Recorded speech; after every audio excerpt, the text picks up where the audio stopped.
Sally and I chose Function because it's the best in the world for testing. It's an all-in-one health platform with over 100 advanced lab tests covering your entire body, 5 times more than the average physical. Comprehensive and focused on critical biomarkers, it offers testing twice a year. Available across the U.S. and super easy to use. It's recommended by Dr. Mark Hyman, Dr. Andrew Huberman, Dr. Casey Means, and hundreds of health experts. Kicking off the summer, Function is sharing their Long Live campaign. Long Live is a celebration of the everyday moments that make life worth staying healthy for. For me, this means long live crewing Sally at ultras and other crazy adventures. This means long live watching our kids cross finish lines and score goals. In the spirit of long live and taking control of your health, get a $100 credit towards your annual membership at www.functionhealth.com/Sally McRae. This $100 credit is only for the first 1,000 listeners. So sign up at functionhealth.com/Sally McRae. When was the last time that you needed to go to a doctor but you pushed it off? Made the excuse of, I'm too busy, or I don't know which doctor to go to. I think we've all been there. Booking a doctor appointment can just feel so daunting. But thanks to ZocDoc, there's no reason to delay. They make it so easy to find and book a doctor who's right for you. ZocDoc is a free app and website where you can search and compare high-quality, in-network doctors and click to instantly book an appointment. We're talking about booking in-network appointments with more than 100,000 doctors across every specialty, from mental health to dental health, primary care to urgent care. Sally and I are always looking for ways to get things done efficiently and quickly, even when it comes to booking our doctor's appointments. So stop putting off those doctor's appointments and go to ZocDoc.com/Sally to find and instantly book a top-rated doctor today. That's ZocDoc.com/SALLY. ZocDoc.com/Sally.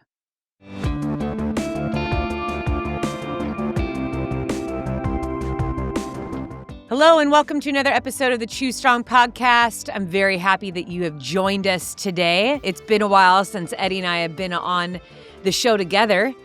We had our daughter Mackenzie on the previous episode, and then Mackenzie and Max on the episode before that. So very happy to be back with you, Ed. How are you doing? I am doing wonderful, and it's great to be back with you, Sal. It's always a joy to sit across the table and chat, especially on a recorded line for everyone to hear. Always a joy, and we want to give a big shout out to everyone who's just started training.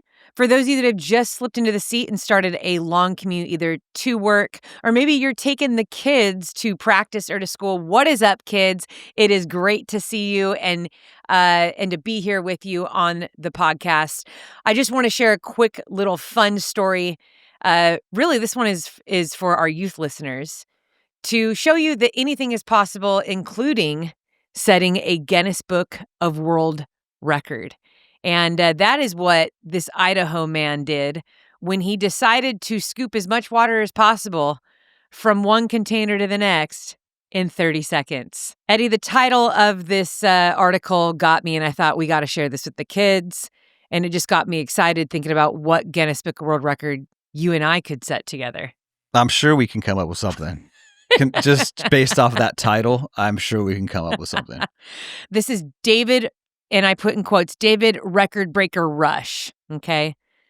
David Record Breaker Rush. So if you even want to look his name up, Eddie, and find out how many titles this guy holds. So the Idaho man who holds the most concurrent Guinness World Record titles beats one of his own records by using his hands to transfer 1.3 gallons of water between 2 containers in 30 seconds. Rush said it originally took him 5 years of attempts to set the record for most water moved by the hands in 30 seconds before he finally broke it in 2024 with 112.4 ounces of water successfully transferred.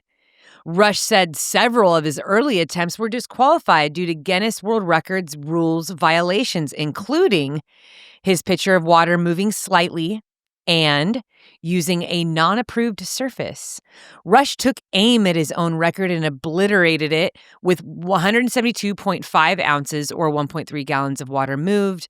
Rush wrote the record, taught him that persistence pays off, the weirdest goals can lead to rewarding victories, and that sometimes breaking your own record is even sweeter than setting the first one. Dude, that I think is one of the coolest ones I've ever heard of in my life. One of the coolest records? How is it cool? Because it was water? The water was cold, maybe? Oh man, yeah. How do you think he got into that, Sal? Like, how did he realize that? Like, when did he's like, you know what? I am really good at this. When do you think that was? I don't know. I feel like this is maybe one of those attempts that is adding to his long list of already records that he has. And I mean, let's be honest, this guy goes to any cocktail party, he's going to win the conversation. 100%. Yeah. So look who just walked in the room. I did look up how many world records does David Rush hold? And for those kids that are wondering, like, what does concurrent mean? It means that it's at the same time. Like, he has all of these records at the same time. So he has broken over 300 Guinness World Record titles, and he holds more than anyone else on Earth. Amazing. On Earth. So that's why you come up with stuff, because you're like, one, no one else in the universe is going to think this up or want to do it or care about it, maybe. Two, how cool to go down in history is having the most records. I mean, he's also, I'll give him a record, most creative. Very creative. In fact, when I typed in David Rush world records and that knowledge came up, there was also something that came up. It says, "What is the dumbest world record?" And I think he holds the dumbest one as well, because number one on the most dumbest Guinness Book World Records is having the most Guinness Book World Records.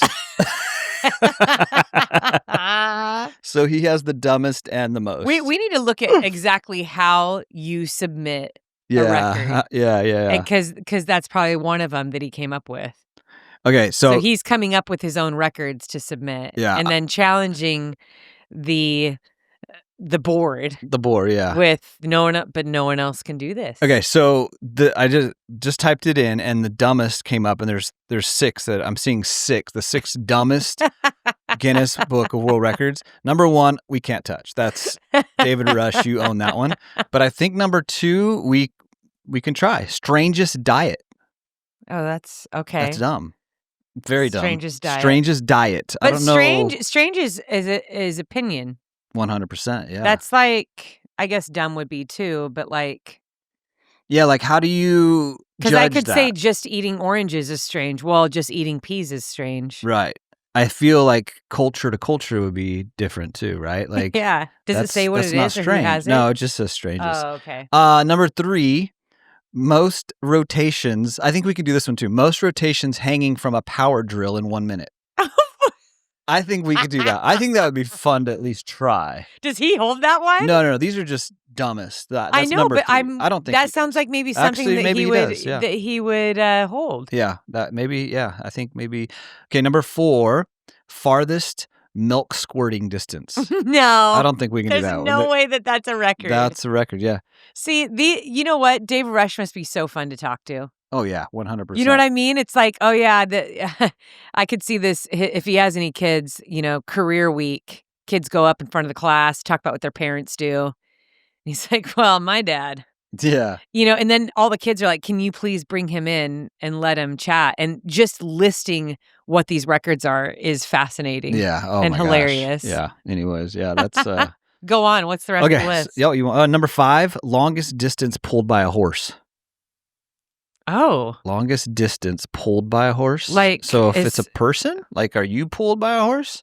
No, pulled by a horse. Yeah. Are you the one being pulled by the horse? Yeah.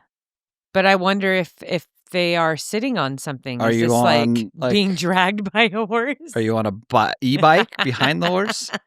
That would make, I have some follow-up questions. Number six, and this is the last one that's listed here. Most watermelons chopped on the stomach in 1 minute. Okay, that is not anything that You better have some serious abs to even attempt that one. that's a Right? scary one. That is scary. Yeah. I can see why Like that's under the dumb. like how you Because yeah, that's that probably a dumb record to have. dumb as in, like, Kids, not don't try smart. that one. That one's not That's smart. dangerous. It could end your life. Don't Like, try that's to not chop anything on your stomach. Like, it right? doesn't matter if it's a watermelon Who came or up like, let's set the record for this? Such a good idea. Ma All they right. were probably like, Lay down. Let me "Dude, go get my knife. the record's only 4. I think we could do 5." I think that's probably how it Why was it only 4? And that one did not have a picture, obviously. Yeah, they don't wanna show anyways. Alright, so dumbest but back to David. I mean, that is good for David him. Record Breaker Rush. David We commend Record you. Breaker Rush. Thank you for making the podcast intro very interesting and fun. Yes. Kids that are still with us, we hope you have a wonderful day at school or Yeah. as you are heading off to practice. Give your best. Choose strong. Summer is around the Remember corner. who you are. Summer is around the corner. Kids, there's a few more days left. Yep. Lock in and just get her done. Well, to all of our college listeners, they're done with They're school. out. They're done. Unless those that are in like the trimester, I think they still have a couple weeks left. But Yeah. Mackenzie was done the first week of May, and Isaiah's like still had 6 more weeks to go. So Isaiah's got a couple more weeks. But summer is here, and to all of our parents with younger kids, when they call it a summer break, is it really a break? It's definitely not a break for you. I was just talking to a friend with very young kiddos, and she already has all the summer camps lined up for them. I'm like, yep. Smart. Which is so fun for them and a much needed break at times for the parents. You know, being able to connect with the kiddos at camp and also give mom and dad a break for a few hours. Thank God for those camps. I know. Yep. Oh, I miss our summer vacations. I think it was Mackenzie's it was her senior year.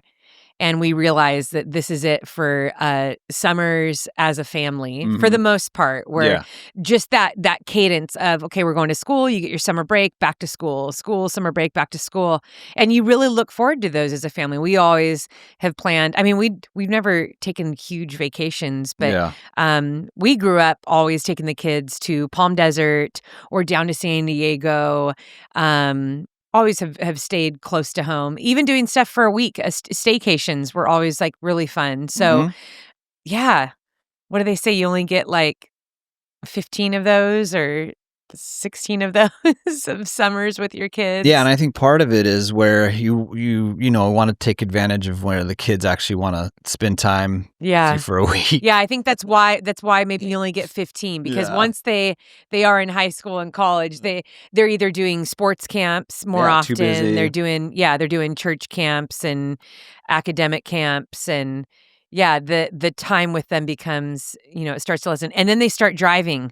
And it's like, hey, I'm going with my friends here. Or my friend's going to a better place for vacation. Oh, yeah. Can I go with them when instead? The kids get invited to their friends' vacation, you're like, wow, we don't even do vacations like that. Have fun. Yeah. Don't get jaded. Yeah, exactly. Exactly. Well, I am looking forward to Summer Ed. We have a lot coming up. I know for a lot of our listeners, some of their bigger races, their A races are happening in the next few months. I know in the trail and the ultra world, a lot of our bigger races happen between May and September. And so we're super grateful that we get to be a part of your training. We've been getting messages daily throughout the day of people who tell us that they listen to the podcast while they're training, that it helps them get through the tough parts, that they learn something a little bit about mental toughness or keeping that strong perspective. And, Mackenzie and I were out in Death Valley, Lone Pine, Mount Whitney area with Jesse and Alyssa. Now, Jesse is an incredible photographer, and his partner, Alyssa, had just run her first ultra at the Bishop 50K. Nice. In Bishop, California, which was so funny. That was my third ultra I ever did. I actually signed up for the Bishop 100K and then started throwing up quite a bit and dropped down to the 50-mile race, finished that. But years and years ago, I did that race. It's a beautiful race. But Alyssa said that she had downloaded one of our podcasts specifically to listen to when the race got hard. I'm thinking that she listened to Stay Brave. because Yeah. that's one that we specifically kind of tuned up for that. We have a couple other ones in there that are great for the race. But shout out to Alyssa. Congratulations on a strong performance at the Bishop 50K.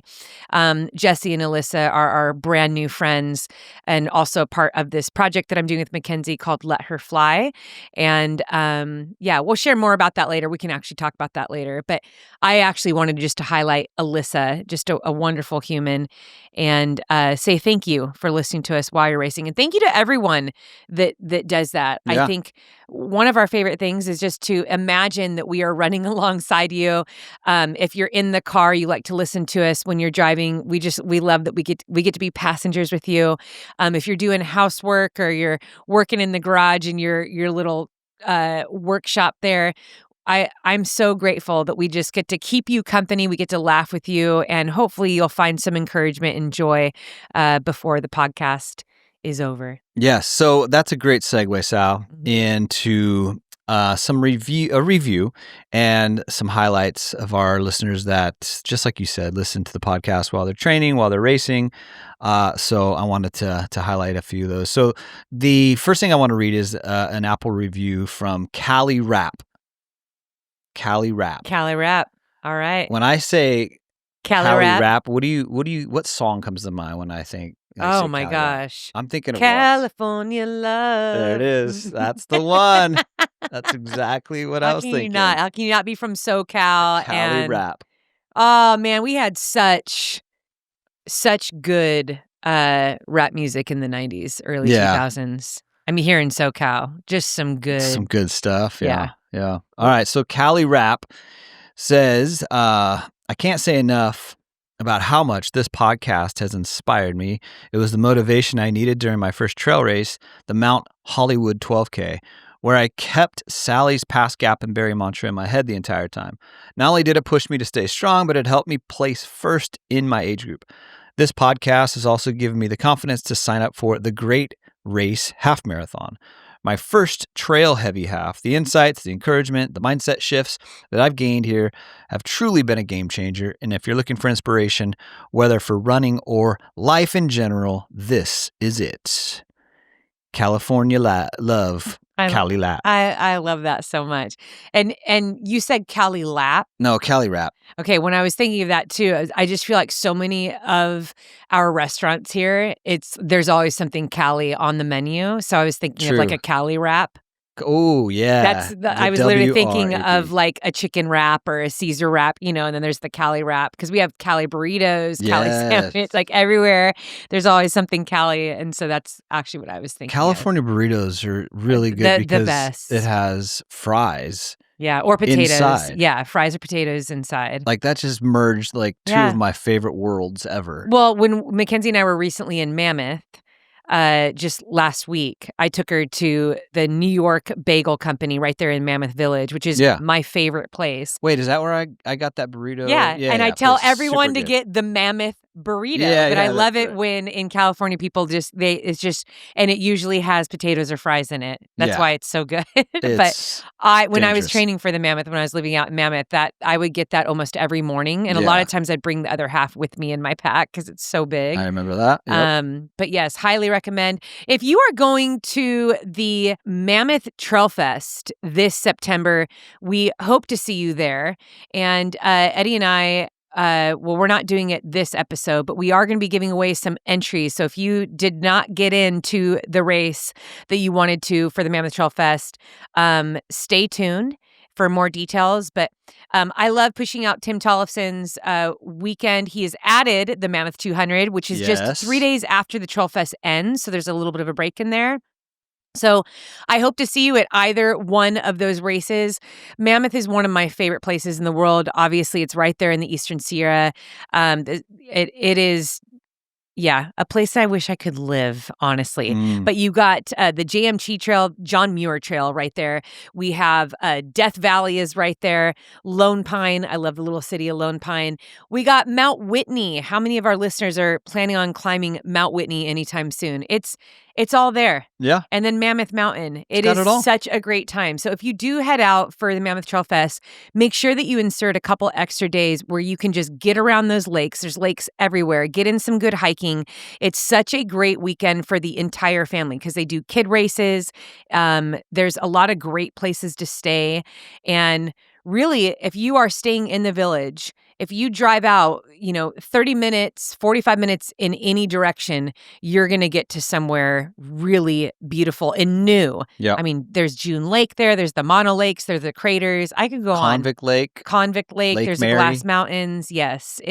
Shall I go on? I mean, from Mammoth Village, you can walk to those places. You can walk to Lake true. Mary, and it's That's incredible. true. But we will be there, and we hope to see you there. But I don't even know where we're going with that. I don't either, but I was going with it. I'll turn it back to you because wait, are the races already sold out? They usually sell out very fast. Oh, okay. But I know a guy. Sally knows a guy, so that's we try to purchase some. I like to support the race, so we usually purchase some entries and then we give them away. We'll do a giveaway and hope to see you there. Yeah. Yep. Okay. Cool.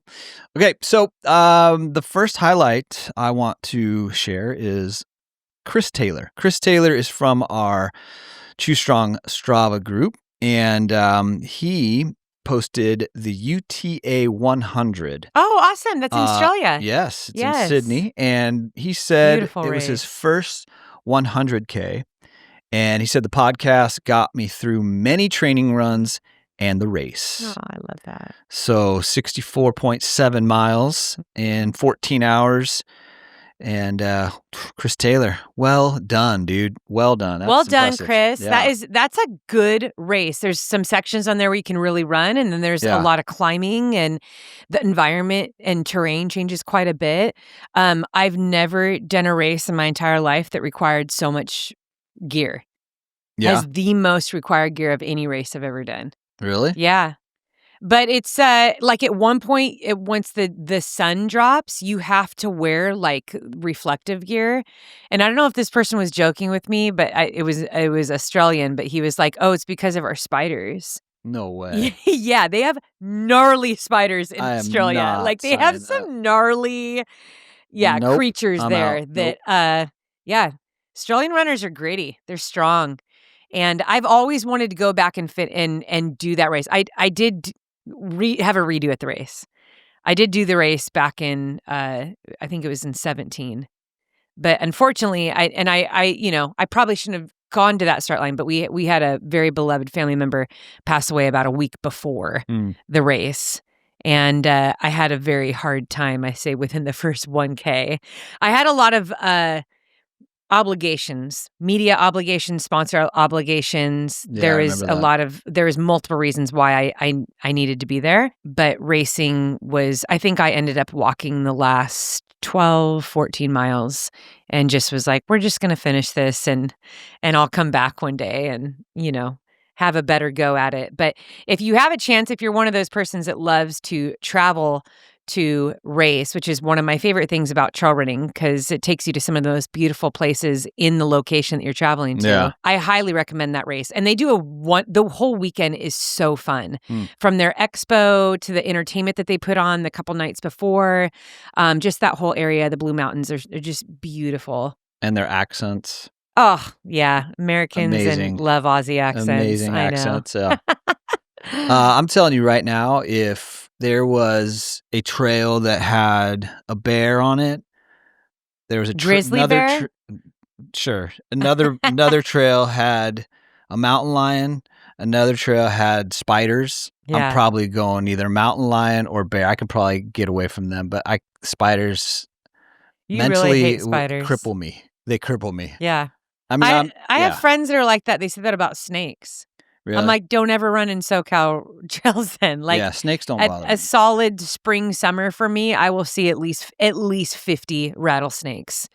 And I mean, granted, I'm out on the trail a lot longer, but like in our immediate coastal trails, Laguna Canyons, Aliso, I've been on trail runs and have seen 3 separate rattlesnakes in one run. Yeah. So, haven't been bitten in the 15 years I've been trail running, but I can tell you this: there's ways to go about it to keep yourself safe.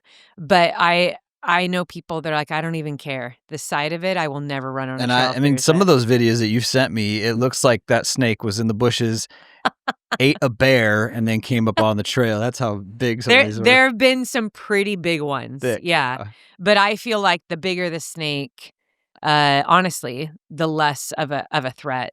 Why? It's Um, just because they're slower? they're a little bit slower, they're louder, and I just feel like they're a little bit more discerning. Yeah. The baby rattlers are not.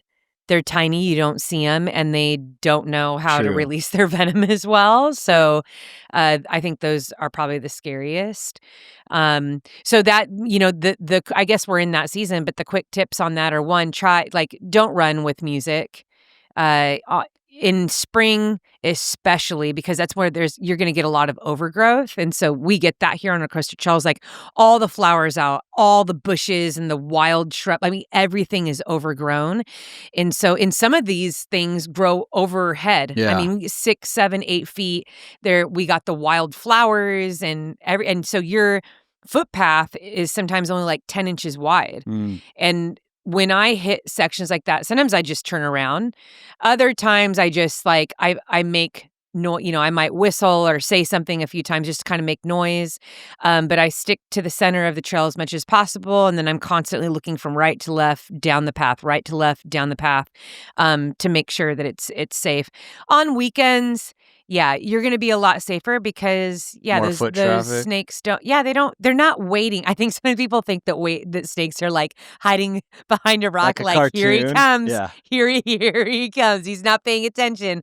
I'm gonna get his ankle." But, no, they retreat. Now, the older ones, I feel like, are the ones who get mad and they'll get stubborn. Yeah. There was this famous rattlesnake, my buddy Colin Cooley and I, we saw him all the time Same one. on the back end of, yeah, it was this back trail. It was actually part of the AC 100 course, this single track that went up toward the bench. For those of my SoCal listeners right now, you probably know this trail. It was actually shut down a little bit during the storms, but um, we saw him multiple times, different days. He was a giant rattlesnake, and if it was the weekend, he would just sit there and would just rattle. He was like so angry. There were so many people there, but he was big, Mhm. and I don't think he was necessarily like waiting there for people. He was just like, "You guys are annoying me," Yeah. and we came across that snake several times. So How funny. yeah, and sometimes they won't move, you know? Stubborn, yeah. Yeah, they'll be really stubborn, so you kinda just stand there and wait, like, "Come on, buddy,"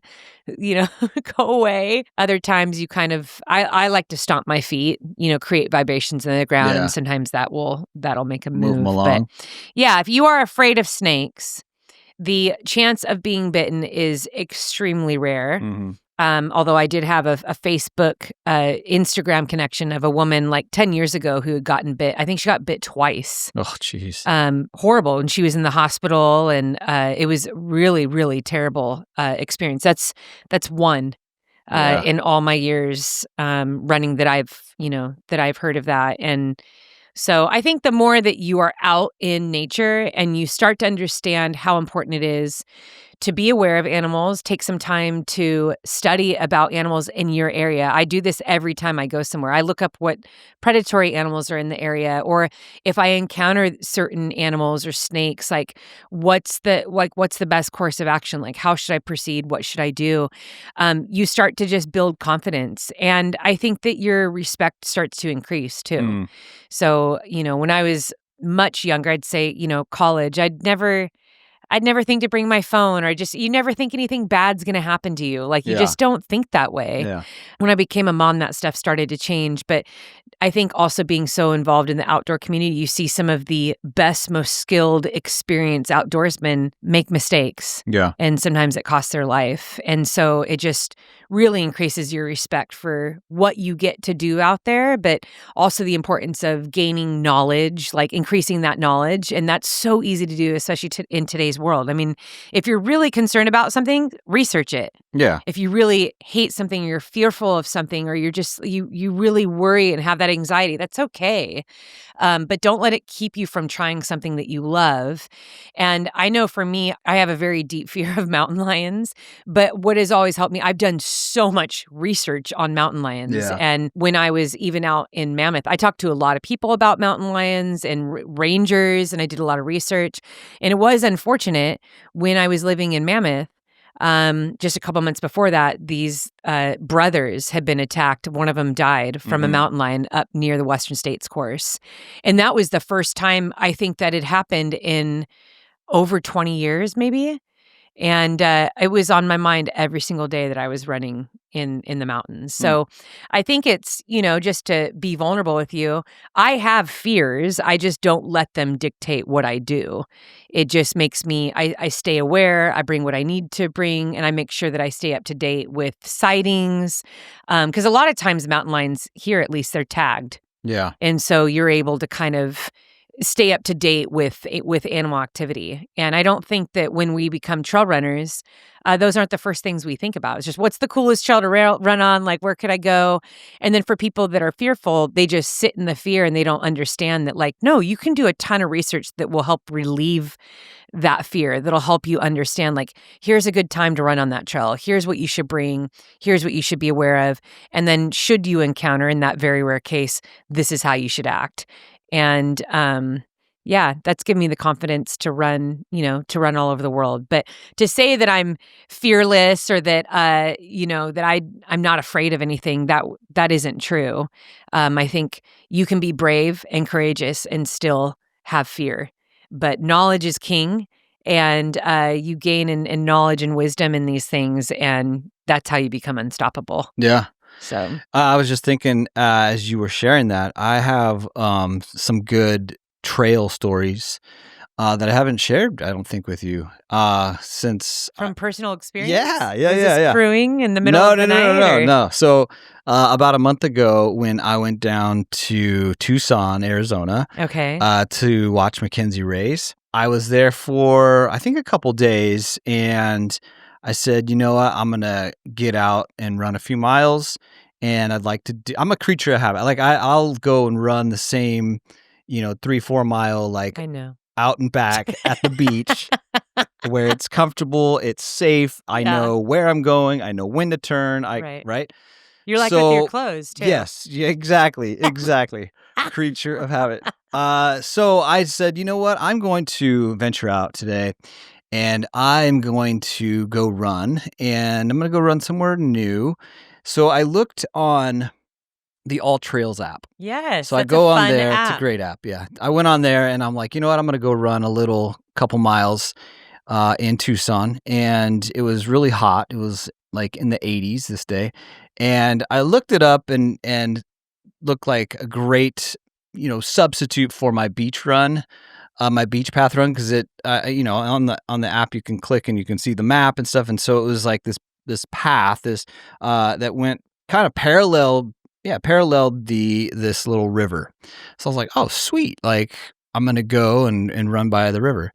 When I got there, was it a river I forgot it was Tucson, Arizona in May, and it was almost 90 degrees, so there was zero water. So I was like, sweet, that was a rookie move on my end, thinking that there's water. And then I went on this little trail kind of next to this water riverbed. And I realized when I went up and I tried to come back, I mean, this trail was like very small, very, like, there wasn't a lot of movement, it was very straight. But I remember coming back and there was this I could either go this way or this way, right? And I was like, trails are not for me, because I couldn't remember 8 minutes ago which trail I came down, and I went on the wrong one, and I went this way, and I got it was so embarrassing. I went up to the street. I was like, why are you just now telling me this? Where am I Is at? it that embarrassing? How did I miss? 8 minutes ago, I could literally see my footprint still, and I still missed it. And I was like, I don't know if trail thing is cut out for me. So should we just talk about your sense of direction? No, we're not. No, we've already established this is why that. Eddie and I could never do Amazing Race. We've already established that. Get into a fist fight over. So the next day, check this out. The next day, I'm like, you know what? That was okay. It was a good try, but I think I'm feeling you know how, so on all trails it has like easy, moderate, Yeah, hard, right? so Like there's different filters, and Yes. I just need to make it a point. Okay, go ahead. All Trails doesn't rule. I mean, it is not the premium as far No, as trail mapping, and there's a lot of much no. better maps you can use, In my but it is a great entry level space. I love this app. I actually recommend it all the yeah. time. It's like the Yelp for trails. Yeah, I've yeah, used yeah. it all over the world, but I highly recommend you read the most like 10 recent reviews before you head out, because what you will find are people just like you, Eddie, that Yeah. are like, "Hey, I arrived here. One, this is private property, Yeah. and there is no trail. You have to go through somebody's backyard to get to it." Like, there's a lot of that. It's very funny. But yeah, you can filter the app by difficulty, by length, even things like waterfalls, views, Yeah. climbs. Like you can kind of find a trail that suits what you're looking for in a particular area. Anyway, I'm sorry. Go on. Yeah, I know. No, I back to that trail that I tried. I looked at some reviews and they said, "Yeah, it's great. It's right along the water." I was like, "Gee, "This is perfect. Like, I love this already." And then I got there and there's no water. So, anyways, the next day, I go on all trails. I'm like, you know what? I think it's time to step it up. I kind of conquered that one yesterday and checked that off the list. Now it's time to step it up.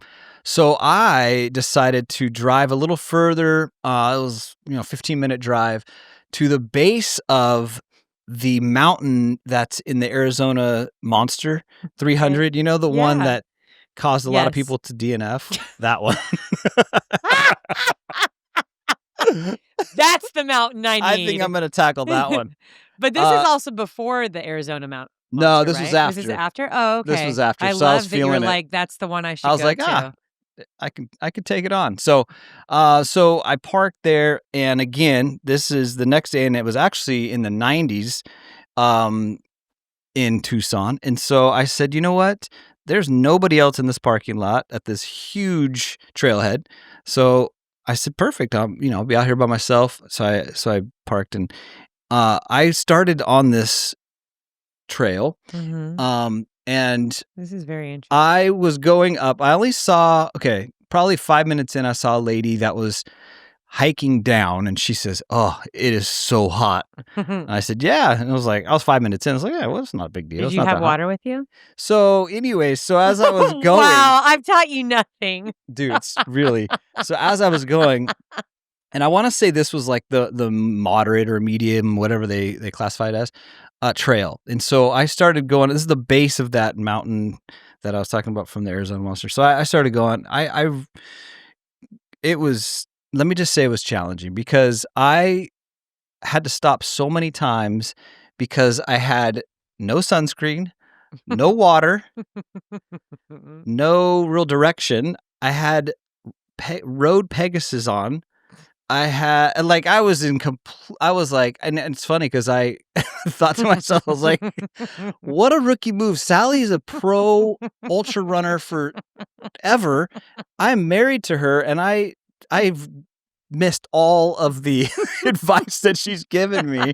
And here I am, like, completely, I was just, yeah. So anyways, but When I say I have 3 children, this is this is the why. third one. This Yeah. is No, this is my 3rd child. yeah, I had 0 water. It was not a, so anyways, I did my couple miles there, and, the funny thing, this all has a point. I was bringing it back to when we're talking about snakes. I was out there and I was like, what if I get bit by a snake out here? Mhm. Nobody knows where I'm at. Nobody would believe me if I told them I'm out here running this trail. Because I know if I text you, you'd be like, no, you're not. There's no way you're out. So, anyways, I didn't see any snakes, but man, that was, it got to the point where it was like an annoying trail because there were so many rocks. Like, I have the weakest ankles probably in the world. Okay, in the family. But I couldn't believe how many rocks I had to climb and how many rocks, especially going down. Like, it was miserable. Like, looking back, I was like, that was not very enjoyable. It was nice being out there, like, literally by myself. But It was You may have been out there by yourself forever had you not turned back in so time. true. So true. I'm glad you're safe, and this is hilarious that you're telling me Yeah, you this didn't know this? right now. It was, I wish I would have checked Life 360. I would have been like, where "Did you are get you? dragged out somewhere against your will?" I was honestly, like, so thrilled that I didn't get lost. Like, I don't know how you guys go out there and run for, like, 8 hours without not getting completely lost. Like, even with my phone, like, I'm like, I don't know how to get back to my car, and I've only gone 2 miles. So, props to you guys and you for staying out there all day and not getting lost. So, I don't get lost often. I think the most lost I've ever gotten is in a race mm, when I'm redirected in a wrong way by either a race volunteer or bandits on a trail. yeah. But Or like someone else's crew, they're like, "Yeah, go yeah, that way," when they know. I did get I mean, I guess I was more stuck on Baldy one time in snow. Like I found I myself, remember that, I yeah. got into a really bad situation where the snow turned to ice, and then I kind of got myself turned around. I thought I was a valley over. That was scary, yeah. I mean, I think for people who run really far in the mountains, if you're having a day in the mountains, it is very easy. I know Mount Baldy like the back of my hand. So Yeah. it was just a really stupid disorientation mistake where Yeah. when I finished, I remember thinking to my mind, I go, that's when you read these stories of people who are experienced on the trail or they're experts and they make one mistake and you're like, how did they do that? I'm like, that was me. Mm. Like, how did I make such a terrible... It just leads to different mistakes, right? Yeah. Well, yeah. I think part of it too is your confidence gets the best of you. So you're like, I'm experienced. I know what I'm doing. been And here a I know bunch. if I just get up right here, I'm going to be okay. And then you keep making these like not really wise decisions based on, well, I know this. I know what I'm doing. Instead of actually evaluating what the current situation is, Mhm. you lean way too much into, well, I've been out here for years and years, so it's going to go my way. It's like, that's not always wise. Yeah. I think that nature is humbling. The other time I got really lost was it was the exact same thing that happened. It was getting lost in the snow. It was up on the Western States Trail. This is when Ann Trayson was my coach. Mm. She was furious. She was so mad, and I was staying with her.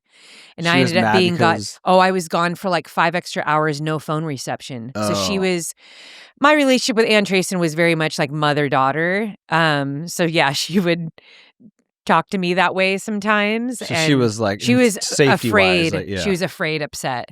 Yeah, it was like I had no idea where you were. Like Yeah. I couldn't get a hold of you. And of course, when I came back into reception, I have all these voicemails from Ann It's all popping Trayson, up. not very happy. Yeah, that was actually that same night I went on the Trail Runner Nation podcast. I can't remember the title. It was just like getting lost in the mountains or something like that. But I was kind of out of it, even in the podcast, because I was in the mountains for like 10 hours, I think, Yeah, when it was only exhausted supposed to and- be like 4 or 5. Oh yeah. I finally, what I did, which I think is like the best thing that you can do, I just had to use pure logic. It was like, I need to get as high as possible because I was dropping further into the valley. I'm like, you can't see people when they're covered in trees, and like, you're not going to get reception. You're not like you want to get to a place where a helicopter can see you. Mm. And so move out from under trees, get up on a ridge. That's what I did. I got as high up on a ridge, and then I realized, oh, I can like bushwhack. And then I saw I was only like a mile away from, at that point, I was only like maybe a mile away from the ski lift. And I was just kicking myself. I didn't know that. It was just snow was covered everywhere. Yeah. And so I got to the ski lift area. It was more of like the gondola. Mhm. That goes down just right there into the village Yeah. at like 4:58, and the thing closed at 5 p.m. Oh. And I'm running, like yelling, because I could see the guy bringing in trash cans. Like he's literally packing He's up. He's closing bringing it up up. trash. It's just Yeah. him all by himself, and I'm screaming from like, I don't know, like 100 yards away. Wait, please wait. And I get on there, and it's immediately I'm brought back to reality. Suddenly I'm just back in the village. Mm. And it was just a weird experience knowing like, wow, how close we are to danger we're not that far away from it. And it's just, it's whether within minutes or like a misstep or just like turning in the wrong direction. But then even bringing it back to just reality of like everyone else is just going on about their daily life. Like real life is happening when you're wandering around in a mountain. Mm-hmm. And I think that's why I'm so adamant about talking about safety so much, and just how you should be, and why respect and research is so important. Because I think the older we get and then the more experience we have, it is easy to think like I'm going to be fine. I do this with the kids sometimes when we've gone on hikes. Like I give them all my food and water. I'm like, I actually I can literally be fine for hours without any of that. Just the way I've trained myself, but that isn't always wise to do, because you can plan to be somewhere for 3 hours and then realize like, oh, I have to spend the night here. So anyway, I'm really happy that you're okay, because people get hurt on trails a mile or two away from their car all the time.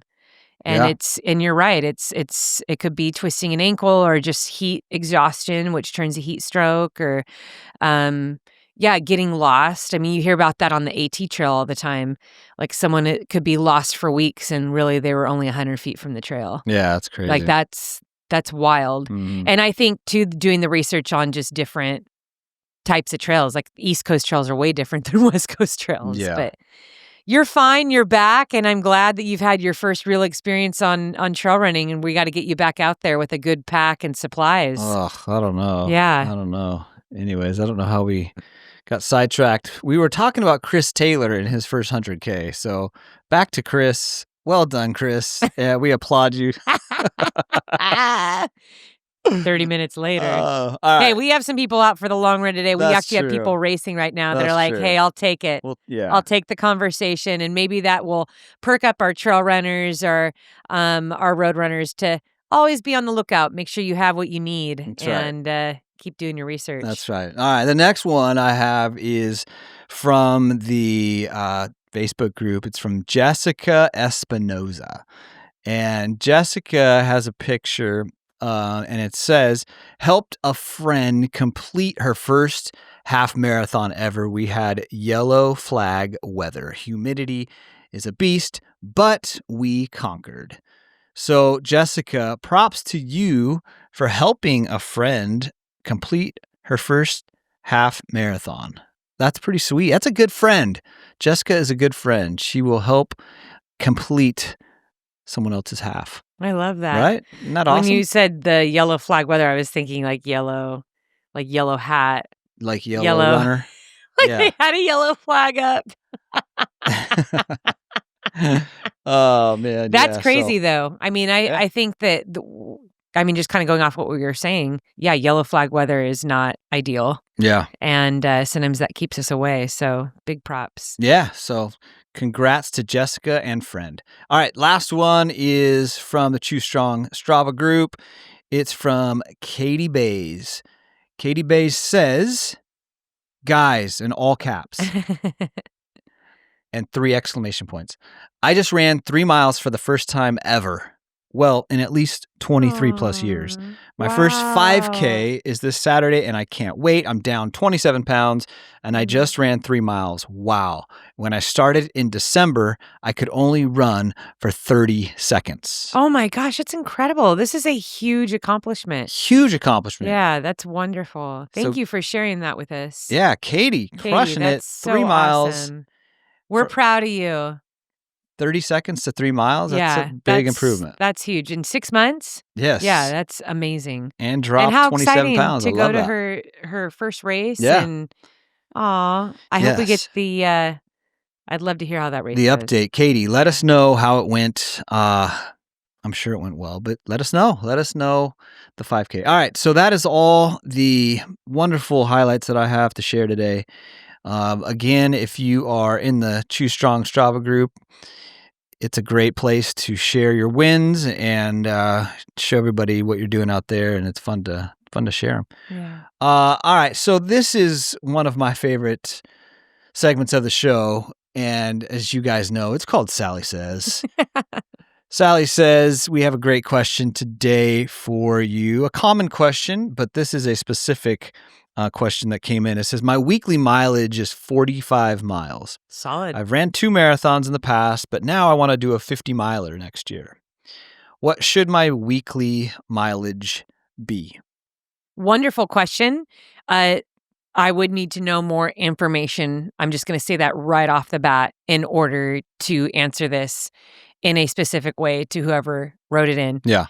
So I'm going to be very general, and I'll talk about a couple different ways that you could approach this. First and foremost, my opinion is if you can run a road marathon, you can 100% run a 50-mile race, a 50-mile trail race. I've talked to several other athletes who agree with this as well. And I think one of the reasons why I lean so much into this is one, through experimentation. When I did my first ultra, my first distance was 50 miles. I didn't do a 50K. I trained for that first 50-mile race the exact same way that I trained for a road marathon. In fact, I barely ever even touched dirt.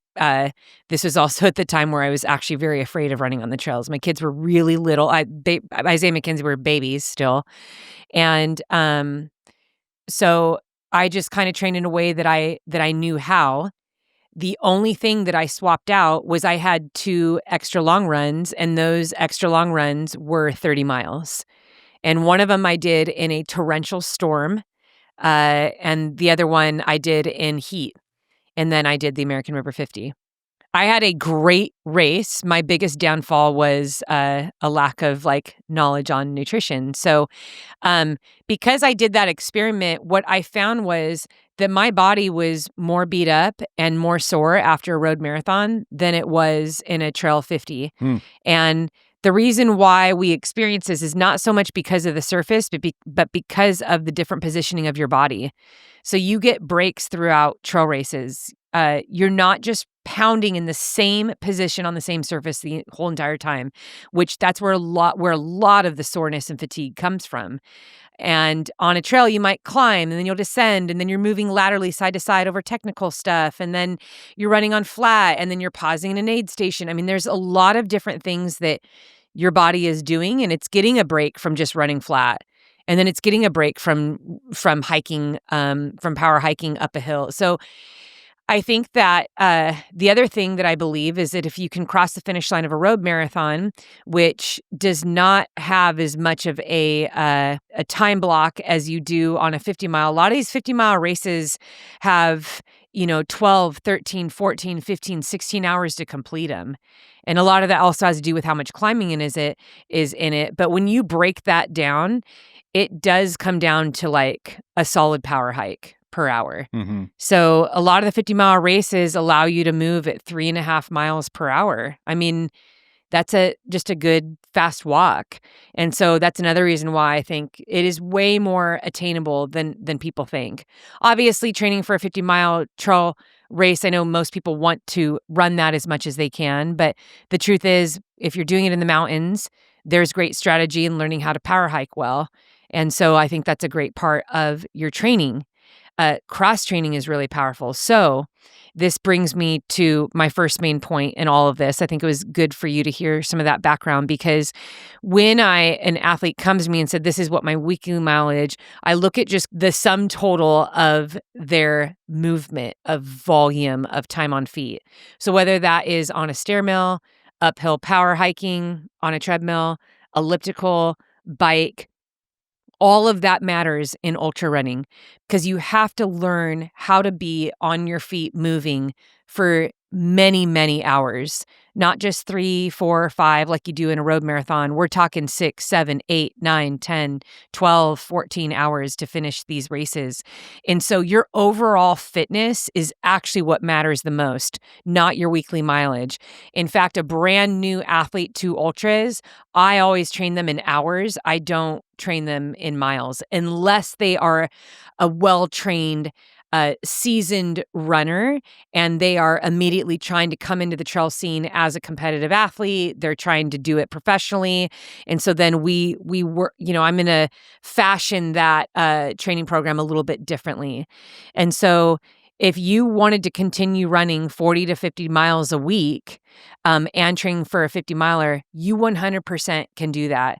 And I think a good program is going to take you through a handful of weeks, which would be your peak weeks, where maybe you'll have a couple like extra long runs or some like strategic back to back. So you would do Saturday 20 miles, Sunday 20 miles. That's a fantastic way to get your body used to running on tired legs. That you're getting 40 miles in within 24 hours or less. So there's a lot of really creative ways that you can tackle a 50-mile race. That's a stellar distance. I have a lot of respect for the 50 miles.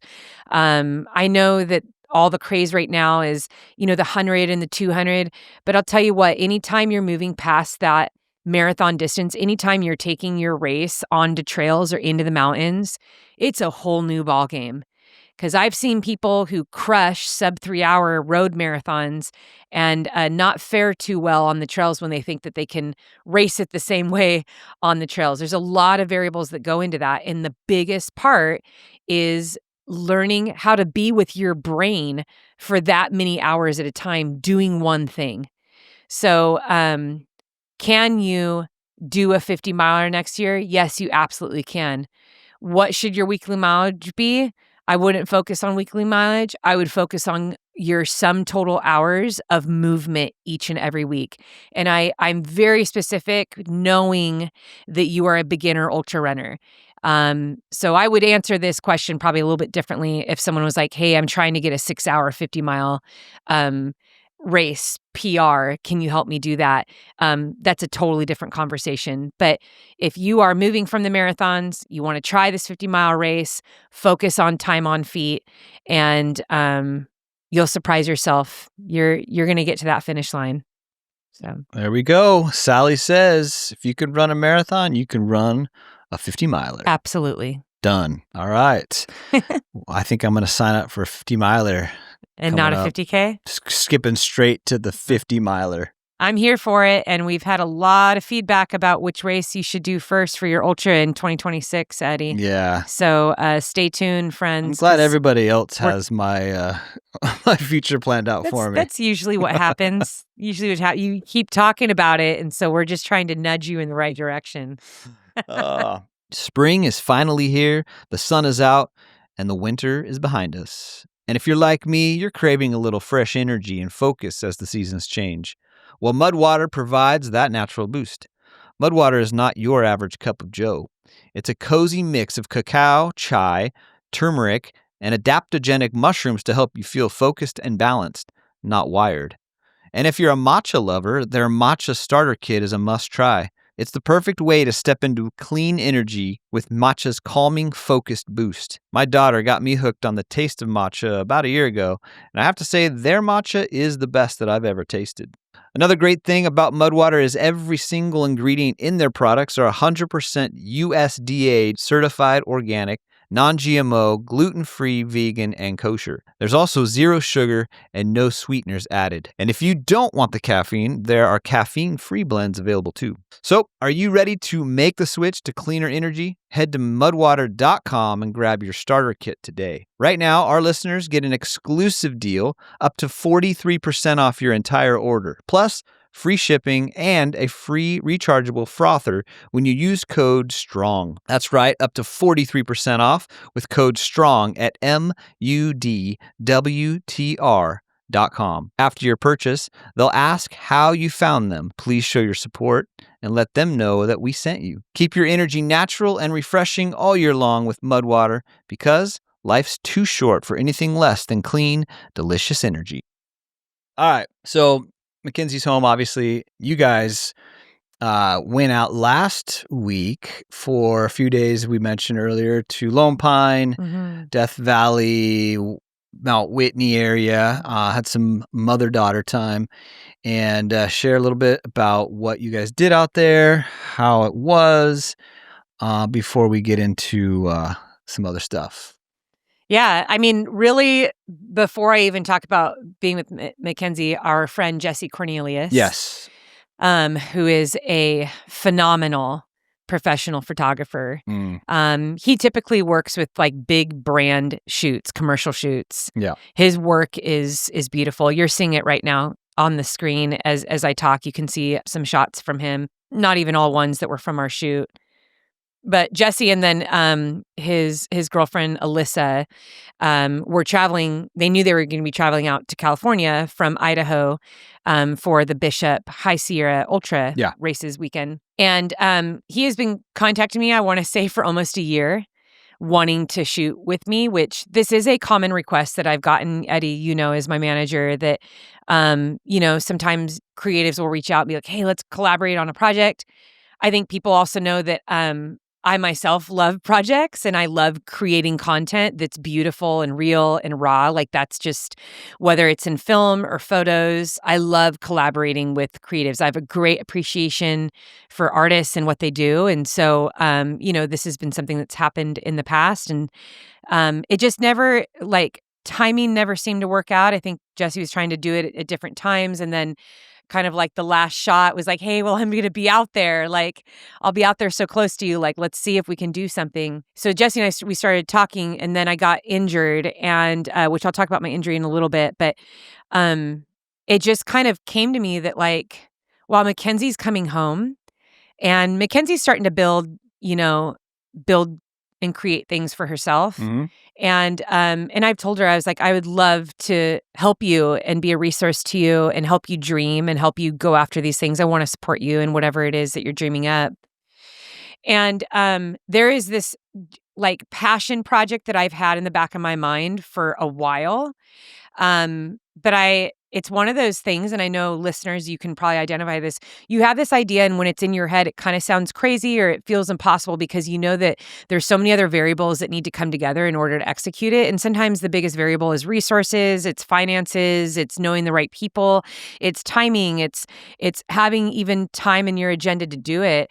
And then there's also the second guessing of like, is this a lame idea or is this just like so far out there? And historically, I have at least a dozen of those things in my head at any given time. Eddie's shaking his head here. She does. Nodding his head. A dozen's conservative, but yes. This one is actually like quite real. The project has a lot to do with just a mother-daughter relationship at its core. It's totally about Mackenzie. And everything that we shot in the desert was all her. Like, she was the main character. I was probably in it for like 1%. Yeah, it's going to be a film. And then also it's a creative, like, there's artistry within the photographs that we're taking too. I don't want to say when this will be done because it really is a passion project that's literally in the midst of so many other things that I am building right now. You know, what Mackenzie and I were able to experience together was really beautiful. My desire as her mom has been to take her back and remind her of why she first fell in love with running, and that was us in the mountains. I'm excited to continue to work on it. Big shout out to Jesse Cornelius, Mitchell Quering, Matt Shapiro, who are the first creatives on the project. But we will bring in a couple other creatives as it goes on. We're still trying to like develop it too. Like I'm working with insanely creative people who. It was one of those things, and you're probably seeing on the screen right now a shot of our whole team. As the project went on, we spent 3 days together. We were just like, wow, there's something big here. And like everyone felt it in their soul. And I think that, yeah, this is just, unbeknownst to me, another chapter in my future. And for our listeners, I think this is what is so great about going after those wild, crazy dreams that are in the back of your head. They're there for a reason. There's a reason why you think that way. There's a reason why you dream the way you do, why you're passionate or you're drawn to certain things, is because there's something in store for you. And the greatest years of your life are not just like when you're teens or when you're 20s or when you're feeling your best. The greatest years of your life are always ahead of you if you just only have the courage to believe that. You can continue growing, continue developing, continue learning new things, discovering new things, trying new things. You will fail. You will have setbacks. You will maybe humiliate yourself or embarrass yourself. Things won't always work out. You'll probably lose money. You'll lose friends. You'll be stabbed in the back. You'll be taken advantage of. And I'll tell you what, I've been through all of that. and know that all those things also make you better. You cherish your friendships more. You find the people that are worth their weight in gold and beyond, and you start to create from your heart, because with all of those setbacks and failures comes a little bit of bleeding. And I think that so much of what I write, so much of what I put out there, it's said with a bleeding heart. It's said with so much empathy and feeling, deep feeling, because it comes from a place that I know. And so it's easy to relate to people. And so I say, go and do the hard, courageous, brave thing, because it's going to make you a better version of yourself. And you're probably going to impact people on a deeper level. And you're going to come across and connect with some of the most amazing people in your life. So,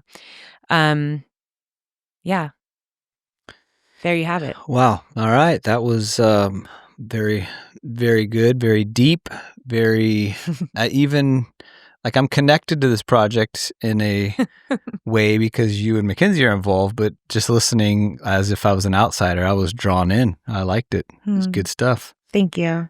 Looking forward to how it all unfolds. Yeah.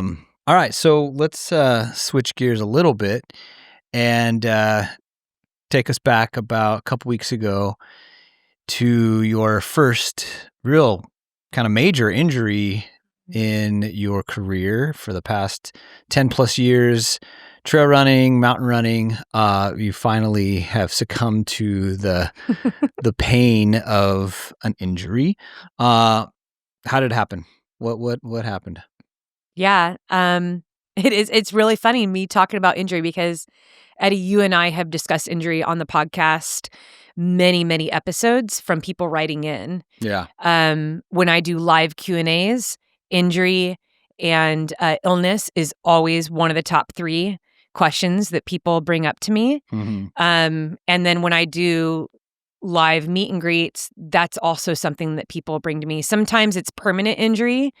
People saying, hey, I'll deal with this pain forever. I still want to run. Can you help me through this? Other times it's people who have chronic injury.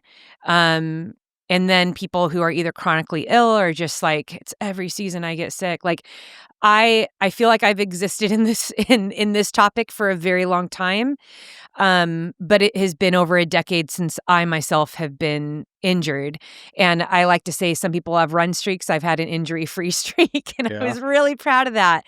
But I've also kind of held that with a very light grip, knowing that it's a gift. I've never, ever, ever taken that for granted. In fact, when I did the 200s, I knew like, I'll probably end this with an injury. I had some various things that I was always working through, but I've never had an injury that took me, I had to quit a race. I couldn't train. That sidelined you. I had to take a season off. Time, yeah, I think that's like legit injury, like, stubbing your toe or getting blisters or throwing up in a race or all normal stuff. Yeah. I mean, I even know some people, they'll twist an ankle and it's like, it's bad for a couple days. It's like, it's not like injuries, like you broke something, you tore something, you've had surgery. It's, or it's like, I mean, shin splints that last for like 6 months. And it's just like, man, like what is going on? Like the frustration of real injury, it can do a lot to people mentally, especially if we are athletes who put our whole self into our sport. And I think that's kind of where I want to start with this, because there was a time when I had first started trail running. I discovered it in 2009. I did my first ultras in 2010. I did a whole bunch of them all at once. And by the end of 2010, I was injured because I didn't know anything about ultras. I just ran so many of them. I didn't know how to, I didn't strength train in the right way. That was like conducive to I have natural weaknesses and very many natural imbalances about me. And so in 2011, I actually took a break from ultra running. Eddie, you remember this. I actually had come to you too, and I had said something along the lines of like, because our kids were babies. Mm-hmm. And I said, I won't run if you don't want me to. I knew it was taking up a lot of time. And I really loved it. And now I had this really bad IT band injury. So this is end of 2010, beginning of 2011. It was so bad. I mean, it's the IT band injury that goes hip to the outer knee. That's when you know it's really bad. I couldn't even run 10 steps without excruciating pain. And so I stopped doing ultras pretty much for all of 2011. And at one point, you had said to me like, "Well, I never told you you had to stop running. We need to figure out how to do this with little kids. Like, if Yeah. you're gonna be pursuing this and running this much, like, we need to, like, talk. We need to communicate." Which was valid on Yeah. so many different levels. Still being young, married, young parents, our kids were babies. It was like, yeah, I needed to figure that out in a healthy way. What I learned in that year, though, was, if I came back to it, and this was a commitment that I had made to myself, it was not going to be my whole personality. I still very much wanted to be a professional athlete. Like, that has just been ingrained in me since I was a little girl. It's something that I love. I love training. I love competing. Like, all those things I just felt like, and I'm really good at this sport. Like, I feel like I'm supposed to do this. But I wasn't connecting the dots well. I got injured. Our life was off balance. Our home life was off balance. And our kids were so little. So I took 2011 off. And it wasn't until I think the very end of 2011, the very end, I may have done a trail race, and then I started working for sports PT. And I came back to trail running in 2012. And this is that wonderful picture of Mackenzie. I did a 50-mile race, which I won like right out of the bat. It was in Costa de Casa. Mackenzie's running in a tutu. You're seeing it on the screen right now. Mackenzie's in a tutu holding one hand. Isaiah, I think, is running, maybe holding something too in another hand. I'm running into an aid station with my kids. And when I came back in 2012, I was like, I'm going to do this right. And so I studied everything possible, and I learned about how important it is to be a vegan running ultras. Like, Scott Jurek was someone I really looked up to. And I knew Scott Jurek was doing like, he'd done Badwater a whole bunch of times and Western States. He was a legend. So I said, I'm going to eat like him. And as a busy mom running a fitness business and having little kids, like I really didn't study veganism very well. I ate just a lot of plants. And I wasn't a biggest fan of tofu and like the fake meat stuff that was so processed. Like, it did not make me feel good. So I ended up underfueling into my first 100-mile race, which was Angeles Crest 100 in 2012. And by mile 50, I realized that something was terribly wrong in my shin. And come to find out, I was running on a fractured leg. I went and got blood tests. I was severely deficient in so many vitamins. And I said, I'm not going to do veganism again. I know a big part is I did it wrong. And I just didn't feel properly on it. But I was like, I'm a meat eater. I need some meat. I need all that. That was so I went straight into crutches on that. Went straight into crutches. My doctor actually refused to give me a boot. Do you remember this? My doctor refused to give me a boot because he knew I was an ultra runner. He's like, I know that you're just going to go out on the trails and hike, so I'm not giving you a boot. I was like, you've got to be kidding me. He's like, nope, you get crutches and that's it, and you better stay off of it. So that finished, that was July 2012. That was the last time I had a significant injury. At the end of 2012, I tested it out at a couple trail races. One of them was like a 10 or 15K in Laguna Canyons. I think I placed in the top 10. It wasn't anything to write home about, but I was trying to test my leg. It had a ton of climbing, a ton of descending, and I was really afraid of it happening again. And then I started 2013, and that's when I was like, I need to strength train, I need to eat, and I'm going to train right. And then that's that by the end of that year, I was signed. So my relationship with injury, but also my relationship with running, I was very intentional about all of it. And my hope always, and this is kind of where Yellow Runner came from, my profile, was that my running would shine. The yellow comes from all the yellow gifts. If you've read my book, if you haven't, please, you can go ahead and get it. I narrate it on Audible. You can get it on Amazon. It's called Choose Strong. It's written from a child's perspective. So I wrote it specifically so you could read it in 1 or 2 sittings. It's about the first 18 years of my life. But the chapter in there, Yellow Runner, is where you're going to understand where my Yellow Runner handle came from. But it's from a conversation with my mom about living a life that shines and being brave to continue on in the face of pain and loss and death and still live a life that's full of purpose. Well, my mom was someone who, I remember her for the way she treated me. I remember the way that how much hope and strength and confidence she gave me. And so when I came back to running and, I had that Instagram, the Yellow Runner Instagram, it was, I want to live my life and my running career in a way that is bigger than me, that it shines, that I can tell stories that hopefully bring hope and strength to other people, just like my mom did for me. And so, fast forward to this year, the beginning of this year, eyes fully focused on, we had some pretty big projects that we were doing. We had a couple races. The first race was going to be Badwater.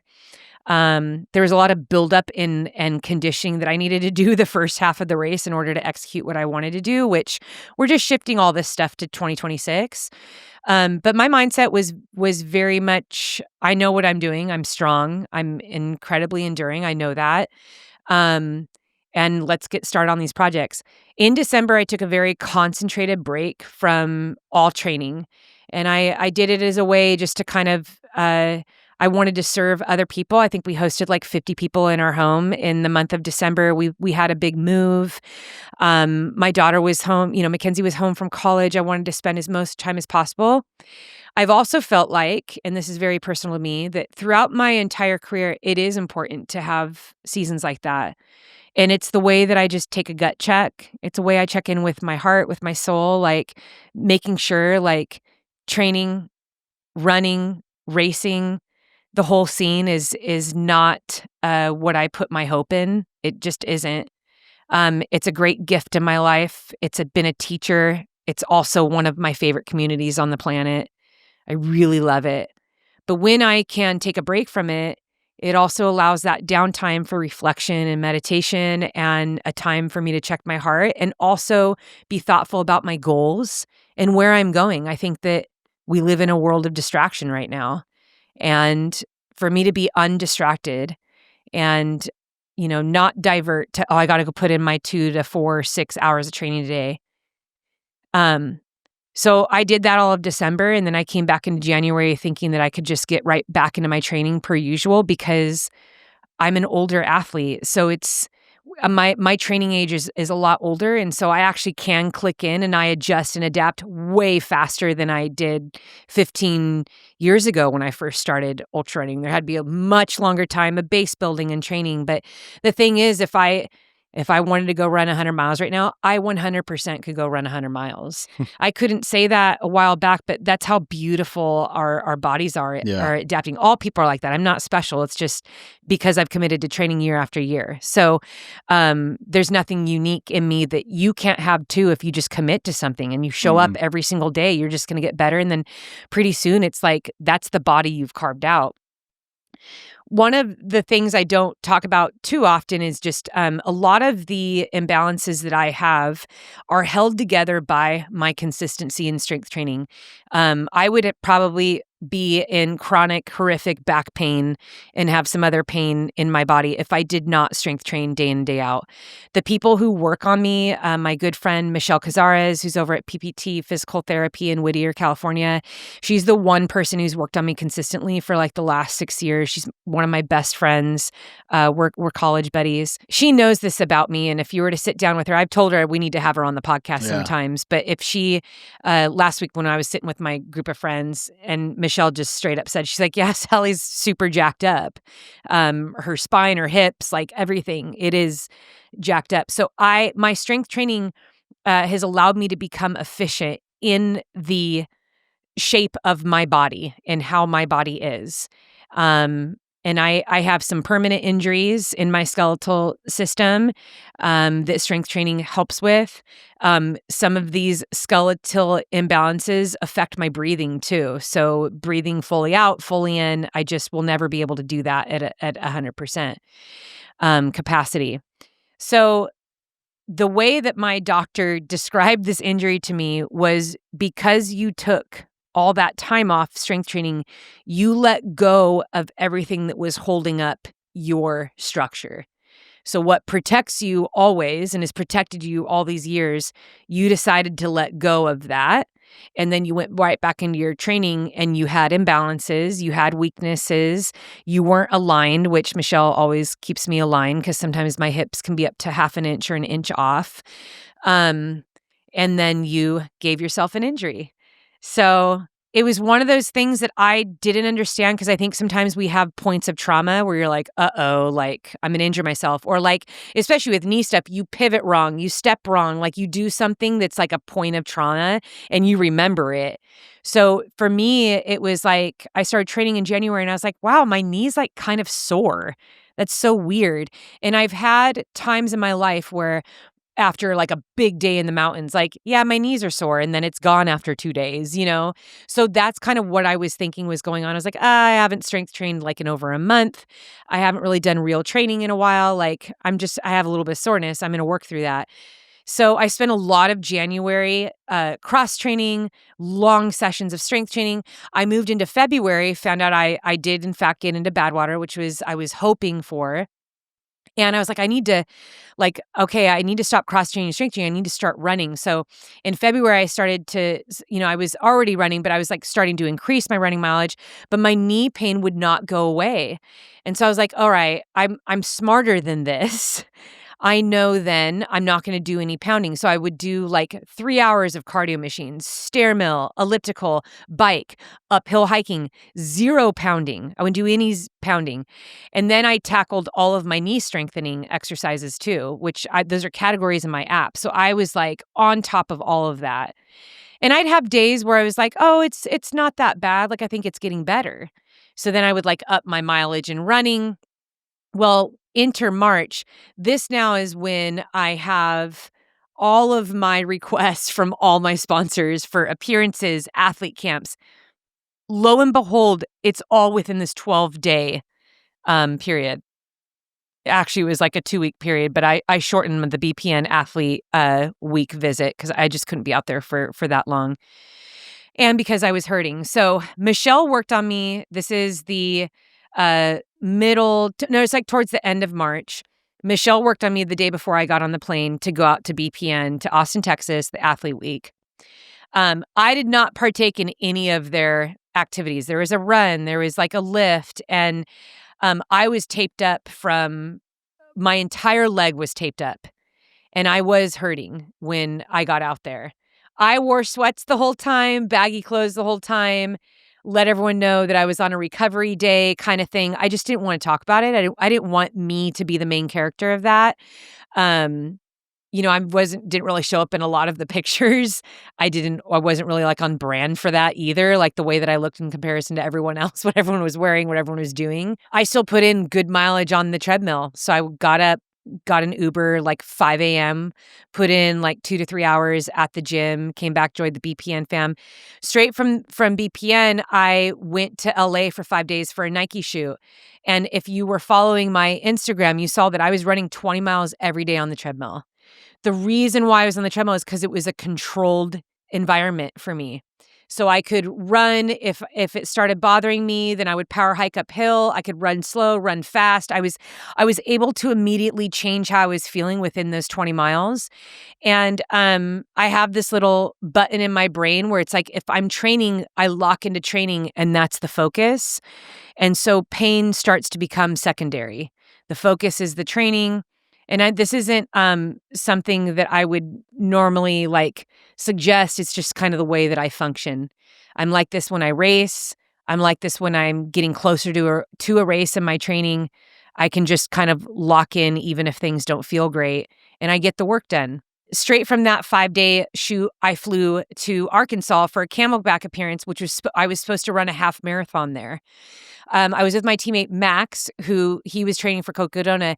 He and I ran 20 miles every single day together. Most of it was on the treadmill because there was a torrential rainstorm happening. And so I'd say within those 12 days, I put in about 180, almost 200 miles. And that was all while traveling. So I was on 6 different flights, 3 different states, almost 200 miles of running. I get home and my knee is like the size of a balloon. It's huge. It's so swollen. And I thought, well, part of this is because of all the traveling I've done. I've been in different time zones. Yeah, the flying. And then I was like, wow, the swelling isn't going down. This is like something just isn't right. And I really had a hard time understanding the pain. I thought, is this ache? This is like achy. Sometimes it doesn't hurt that bad. Sometimes I wake up and it's not that bad. So I finally went into the doctor and they drained it. And the doctor said, normally I drain 5 cc's when someone has a swollen knee.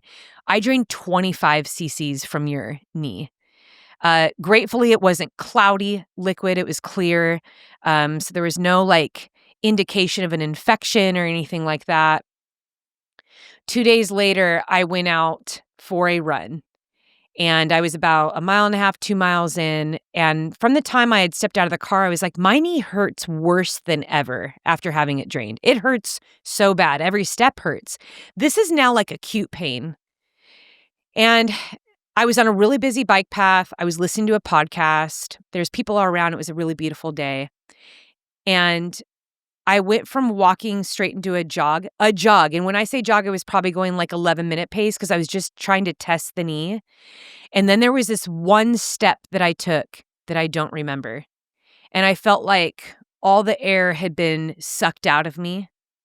And I remember taking a huge gasp. It was like a and then this excruciating pain, and then it was just over. It was just a second. And it was almost like I blacked out within there. And I called you. Yeah. I immediately called you. And I was like, I can't tell if I hurt myself. I think I did something to me, but I don't know. And I was like in Back Bay. Yeah. And I was like, and you asked, you're like, do you want me to come pick you up? I was like, no. I'm only a couple miles from my car. Like, I think I just need to walk. I think I'm okay. Like, I don't know what happened because I wasn't running. Like, all I did was just take a step. Like, remember how confused I was? I was like trying to understand, like, is this pain? Is this not? And then getting off the phone with Eddie and being frustrated by that, being frustrated that I couldn't like understand if I was in pain or if this was an injury. Mm-hmm. And again, that's not really something to be proud of, but that is something that's difficult for me is, I went into the doctor a couple days later, but he kept on saying, give me your pain scale. And I was like, I don't like, because you're testing my knee, which is connected to whether or not I'm going to do bad water. All I hear is like, what can you handle? Yeah. All I hear is like, can you push through this? And I just want to say I'm fine. That's a 2, but really the pain was probably, I don't know, 7, 8, 9. So I walk back to my car and I get home and we were supposed to go see Fiona Cooley's play. I'd been looking forward to this play for like 2 months. Shout out to Fiona Cooley. She's so talented. It's Colin and Kristen Cooley's daughter. Look for her in Hollywood one day. I'm not kidding. Yeah. But she was the star of Shrek, and we were so excited to be with everyone. Billy and Hillary are going to be there. I mean, it was all our friends. And when I got home, I was like, we're supposed to leave in a couple hours for this play. And I can't really walk. You went and got me crutches at CVS because I just felt like I need to be wise here. I'll get on crutches. I just feel like I need to be off of it. I don't know. But then I was like, oh my gosh, I don't want to be the main character at this play. I'm not going to show up limping in excruciating pain. I can't sit for 2 hours. Like I have to sit elevated, right? I need to lay down elevated. And then I also don't want everyone to know because I don't know what's going on. I don't know what to do. This is a Sunday. I can't get into a doctor. Like I was kind of like, so much was snowballing. And I think that in moments of intensity, for me personally, what I always do, I always just get really quiet. I like to slow things down. And I think the best thing we can do is just be calm. This isn't like I need to take a picture and put it on Instagram and let everyone know, oh my gosh, my world's crumbling. I hurt myself. No, like this is not my world crumbling. I also don't need to like go rush and tell every family and friend what's going on because I don't even know what's going on. Mm-hmm. And I don't need a dozen pieces of advice. I also know some people freak out way more than I freak out. Like I've shared things with people before where they are freaking out and I'm like, I'm good. I don't know what trauma you're connecting this to, but like I'm fine. So I actually tend to be very quiet and I don't like getting into things unless I have answers. And so I think it's always best to quiet my heart and seek out wisdom. And I know that the best way to do that is by seeing a doctor. That should be my first point of contact. So I had to, in a roundabout way, tell Colin and Kristen, like, hey, I can't come. Please don't let anyone know. Like, just tell everyone that I'm sick, which is like, I'm never sick ever. Yeah. The only time I'm sick is in the middle of a race when I'm barfing.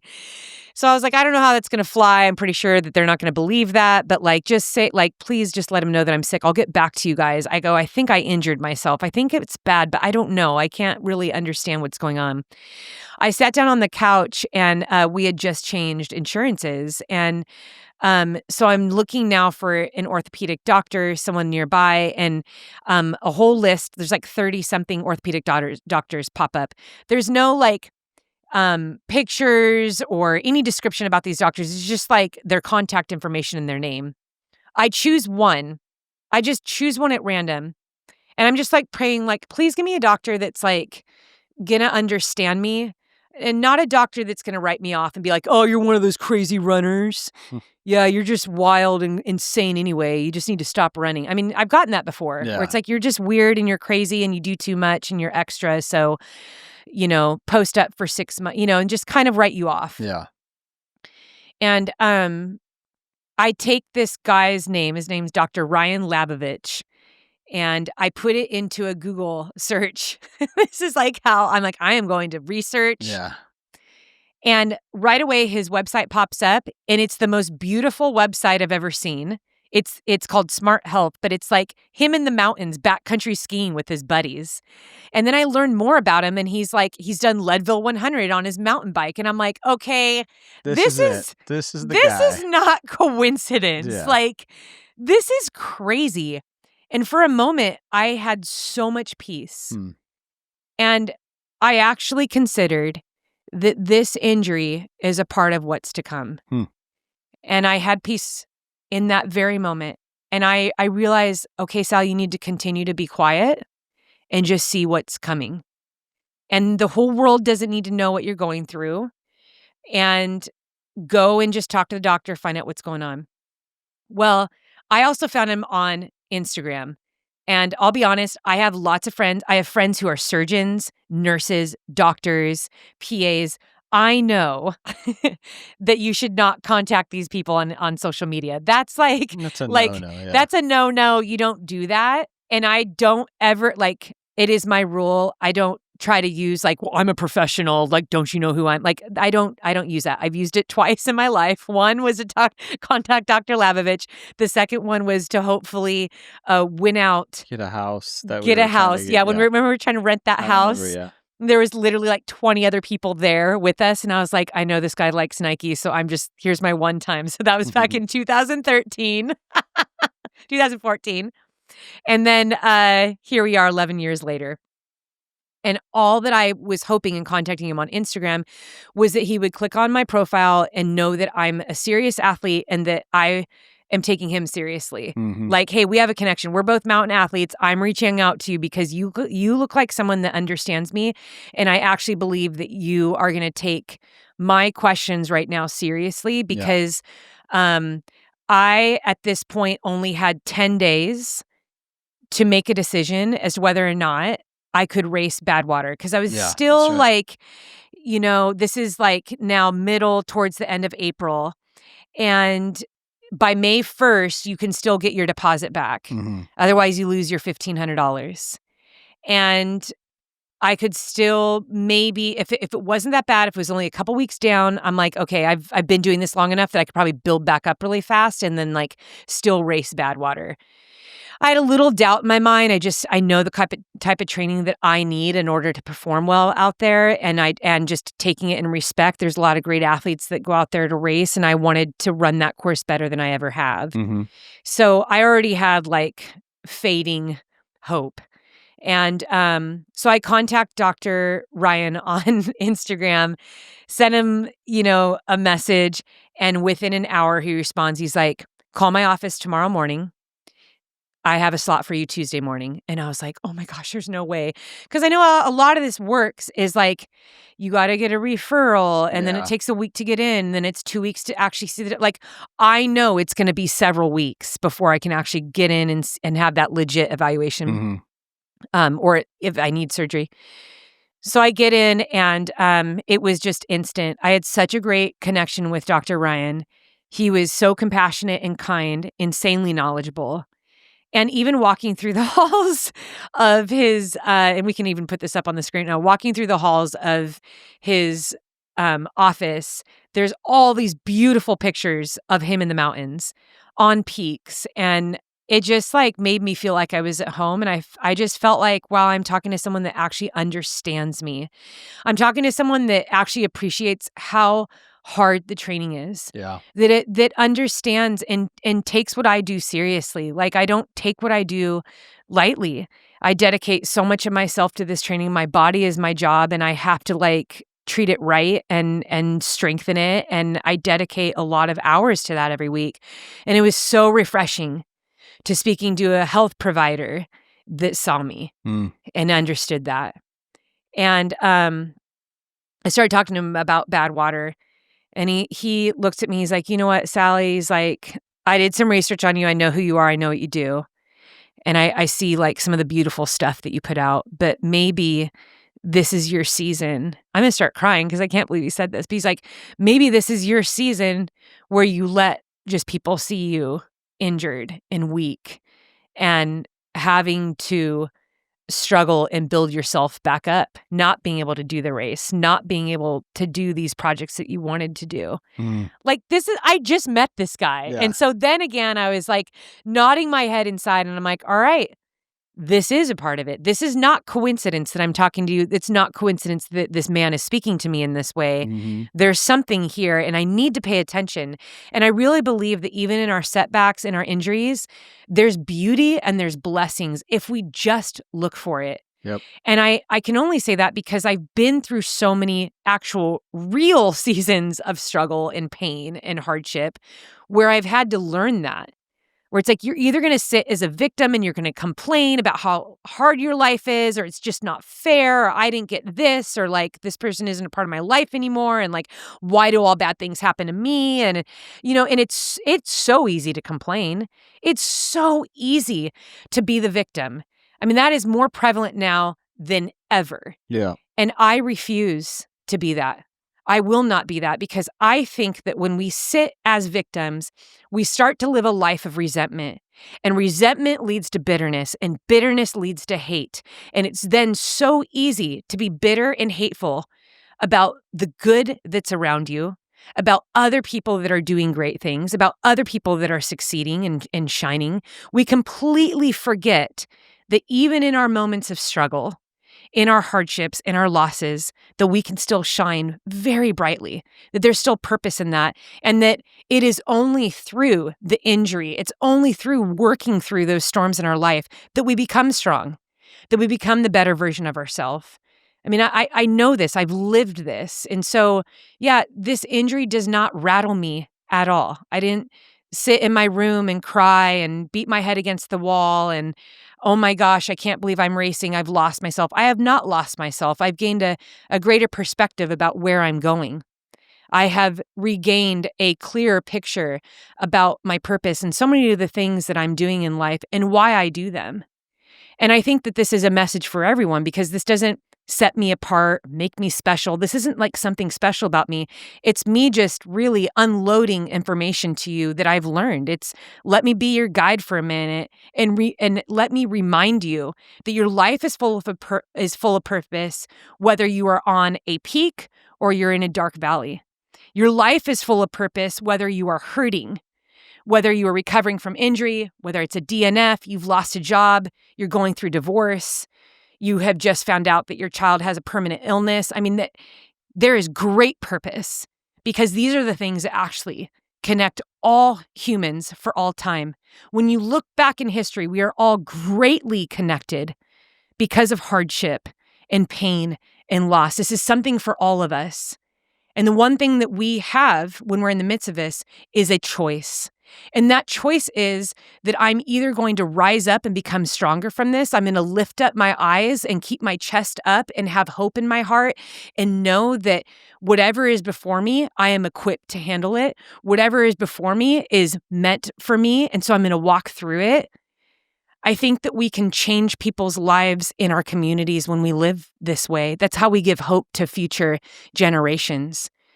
I think that sitting as a victim in any situation, there's no hope in that. There's nowhere to go except down. There's nowhere to go except to sit in a pit. And who, like, at the end of the day, who wants to be around that? Have you ever been around someone that's miserable? You walk away miserable. Have you ever been around someone that just complains all the time? You walk away with sadness in your heart and a heaviness. Have you been around somebody who all they do is gossip and rip other people to shreds? They spread lies and they criticize and they have very strong, cruel opinions about other people. How do you feel when you walk away from someone like that? You don't feel good about yourself. I think that if I'm only happy and hopeful and strong when things are going my way, that's fake. And I want to be real. I know that my strength shines brightest in my weakness. I know that I'm going to get the strongest when I choose to walk through what's hard, not what's easiest. And I think that as we relate this to life, our love is strongest when we love people that are hard to love, when we love people that are unkind, that are cruel, that are mean, because many times it's those people that need love the most. They need hope the most. And so I actually am welcoming this because it has shifted my perspective. I'm working on projects that I would have never worked on right now. I'm coming alongside people and brands and communities in ways that I would not be able to give that kind of time because I would be training. I would literally be living out in Lone Pine half the week for the last few weeks and for the weeks moving forward. I mean, that's just kind of what I do when races are local. And I'm seeing so much beauty in all of that. When Dr. Labovich, after the first time meeting him, he has an X-ray room right there in his office. He sent me in for an X-ray. And one of the proudest things I have to say, if I can brag here for a minute, is how healthy my knees are. He's like, it is amazing everything that you have done and how healthy your knees are. And he's like, that's because of strength training. And I was like, oh my gosh, can I get you on camera to say that? He then said, well, I can't really like see what's going on with an X-ray. We need to send you in for an MRI. And we know that waltzing into an MRI just the next day is not going to happen. But Dr. Ryan, man, he pulled for me. And then my good friend, Michelle, also is like, I can pull for you too, because I've been training you for a long time and we can get insurance to push this through. The next day, I was in for an MRI. And then the following day, so here we are, just day 4. This is day 4 since like the legit, oh my gosh, I think I injured myself. I go and I see Dr. Ryan Labovich again. And he has my MRI reading up on this big screen in the patient room. And I love the way that he talks. I mean, he's a talker like me. And he explained this in like the best way possible. He took, like that paper, that tissue paper they put over the bed in a patient room, it's to keep the bed sanitized. They do this at dentist's office too, but it's just that one strip. He takes that and he's like, I want you to look at something. He takes that and he just starts tearing it. And he's like, this is what happened to your meniscus. You have this radial tear. He's like, Sally, there's even a piece that's not even there anymore. And it's like a zipper. It's going to continue to just tear. He's like, ideally, you want to have like the bagel cut tear, where it's just this perfect, pretty slice and I can just go in and sew it up. But you don't have that. And so, we need to go in and do surgery. And what I can do for you, because I'm not the biggest fan of removal, which I'm glad he isn't either. I'm too young for that too, I think. He's like, we can go in and we can just kind of trim it up so it's not hurting you anymore. And but the biggest concern here is the bone bruising.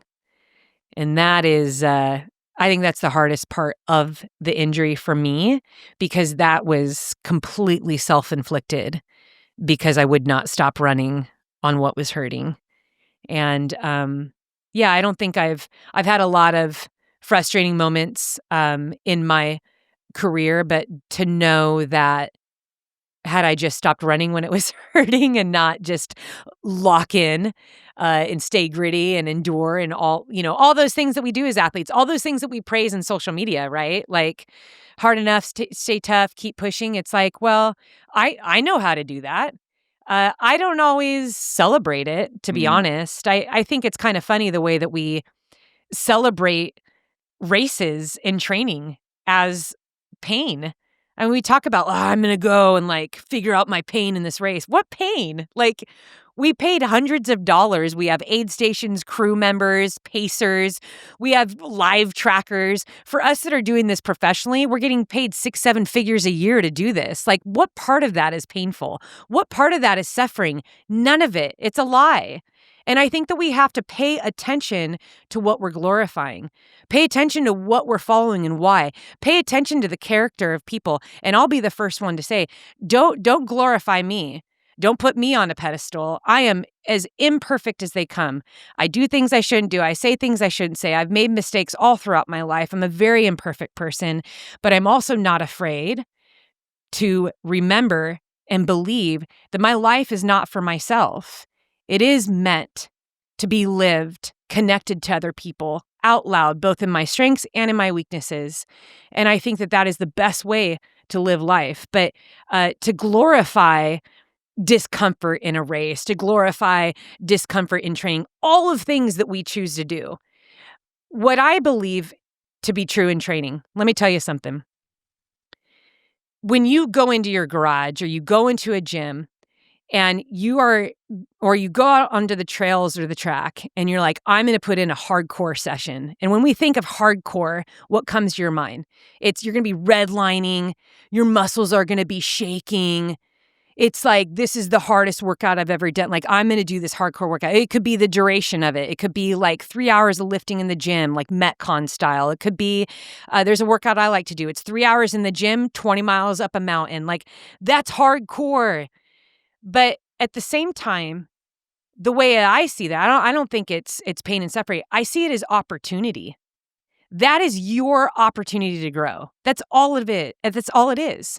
And it is not a point of separation. That is opportunity for everyone. We can all get in the gym and see what we're made of. Every single day. Our body is not supposed to be a way that we just glorify ourselves and just like, parade ourselves around. It is meant to be cared for. It is meant to be strengthened, and it is meant to be used to serve other people. It is meant to do great things. We can use it to inspire. We can use it to help. But these races, the training, those aren't the hardest things that we're going to do in life. Those are gifts. Those are fun opportunities. I'll tell you what, take a moment and visit a third world country.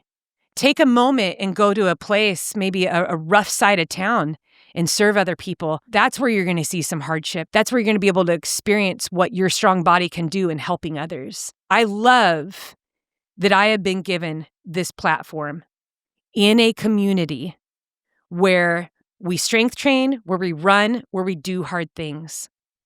And I know that some of my messages will never be as popular as maybe other messages, but I will always stick to this. And the message that I'm sticking to is that we have a gift, and that gift is that we get to move. And we have an opportunity every day to train our bodies and to see what all humankind is capable of. I don't think we've even scratched the surface. We're becoming stronger and faster than we've ever been, than we've ever seen. But I think the greatest joy in being a part of this community is you. It is the real life situations and stories that I get to connect with you on. And Eddie and I have this conversation all the time, especially when it comes to sponsors, when they want to look at our analytics. And a lot of times they're really surprised by our analytics. And I like to remind them over and over, this is just not a running podcast. At least 50% of the messages that come in are from people who are going through really hard things in their life. I mean, legit. Stuff that I've lost track of how many times I've just been brought to tears at some of the messages that people are dying that listen to this podcast, that are in their hospital beds, that are fighting stage 4, people that have just lost family members, that have just given birth to stillborns. I mean, it's real. Choosing strong is not just about choosing strong in your race. It's choosing strong in all you do. That's why I say that at the end of every single podcast, in all you do. You choose strong as a parent. You choose strong as a sibling. You choose strong in the workforce. You choose strong when it's unpopular. And I think that's how we change the world. That's how we spread light. You know, that I think that's what people need most, more than anything right now. They need hope. They want to see that light in the darkness. And when we stand up and just we do the right thing, when we stand up and we help somebody else, when we stand up and we believe in somebody and we support them, we say, I'm here for you, I believe in you. And guess where we get to train ourselves to do that? In races. That's your training ground to see how strong you are. That's your training ground to work through those things mentally. If you're out there grinding right now and you're still out there running and you're in a training run and you're beating yourself up because you're not going as fast as you want to, or maybe you don't feel as good, dude, you got to shut that voice up. And you need to insert that with, I get to do this. Every time you work through those barriers, every time you work through the negativity, every single time that you show up, you are a stronger version of yourself. And that's what you have to lean into. You need to celebrate the life that you have. You need to love the life that you have, even if it feels like the worst season ever. I promise you, as your friend Sally McRae, I know what that feels like. And if you haven't read my book yet, I really want you to. Because the book ends with me questioning everything in life. It was 11 months straight of every single thing being taken away from me. Now, I can talk very freely about those years because it was so long ago. I don't talk about losing my mom as like, oh, feel sorry for me. Like I want people to, not at all. I tell my life stories as a way, hopefully, to give you strength, as a way to empathize with you, as a way to give you hope. I don't sit and like cry and sulk over those things at all anymore. They are who I am today. It's if you read my most recent post that says, this is easy, we're putting up a picture of it right now. I want you to go and read that. That's why I can say that running 200s is easy. Running for 80 hours is easy. Running with holes in my feet and an ulcer that's like half an inch deep that's easy. Being able to train twice a day, go down in my garage and lift. I mean, all of that is so easy. It's easy because what I know is hard, what I've witnessed, what I've walked through. And Eddie and I, both between the two of us, I mean, we've traveled around the world. Eddie's worked with kids who have been sex trafficked. He's worked with orphans, with babies who are living in AIDS orphanages. We've traveled to Africa and Europe, all over the world, third world countries where children are living the hardest days every single day. And then we come home and we think that lifting in the gym is hard or running 200 miles is hard. And I won't ever believe that. But what I do love and appreciate about all of it is that every time that I've done a 200-mile race, I learned something a little bit more about myself. I learned that, wow, I didn't know I was capable of enduring that. I didn't know I could push through that. This is amazing. And for that, I love it. And that's why I'm always like, hey, if you can run a marathon, you can run 50. If you can run 50, you can run 100. I really believe every time that someone comes to me and is like, Sally, do you think I could do this race? Yes, 100% you can. Because if I can do it, you can do it too. If I can get through what I got through in my life as a kid, you can get through stuff too. Because the truth is, even as I look back on my life, I still don't think it's that bad. I don't. And the reason why was when I was 19 in a really, really dark place, I flew to Ukraine and I lived in an orphanage in Ukraine for a month. It was me and a team. We brought out supplies. We put on like a summer camp for these kids. It was a really hard season for me.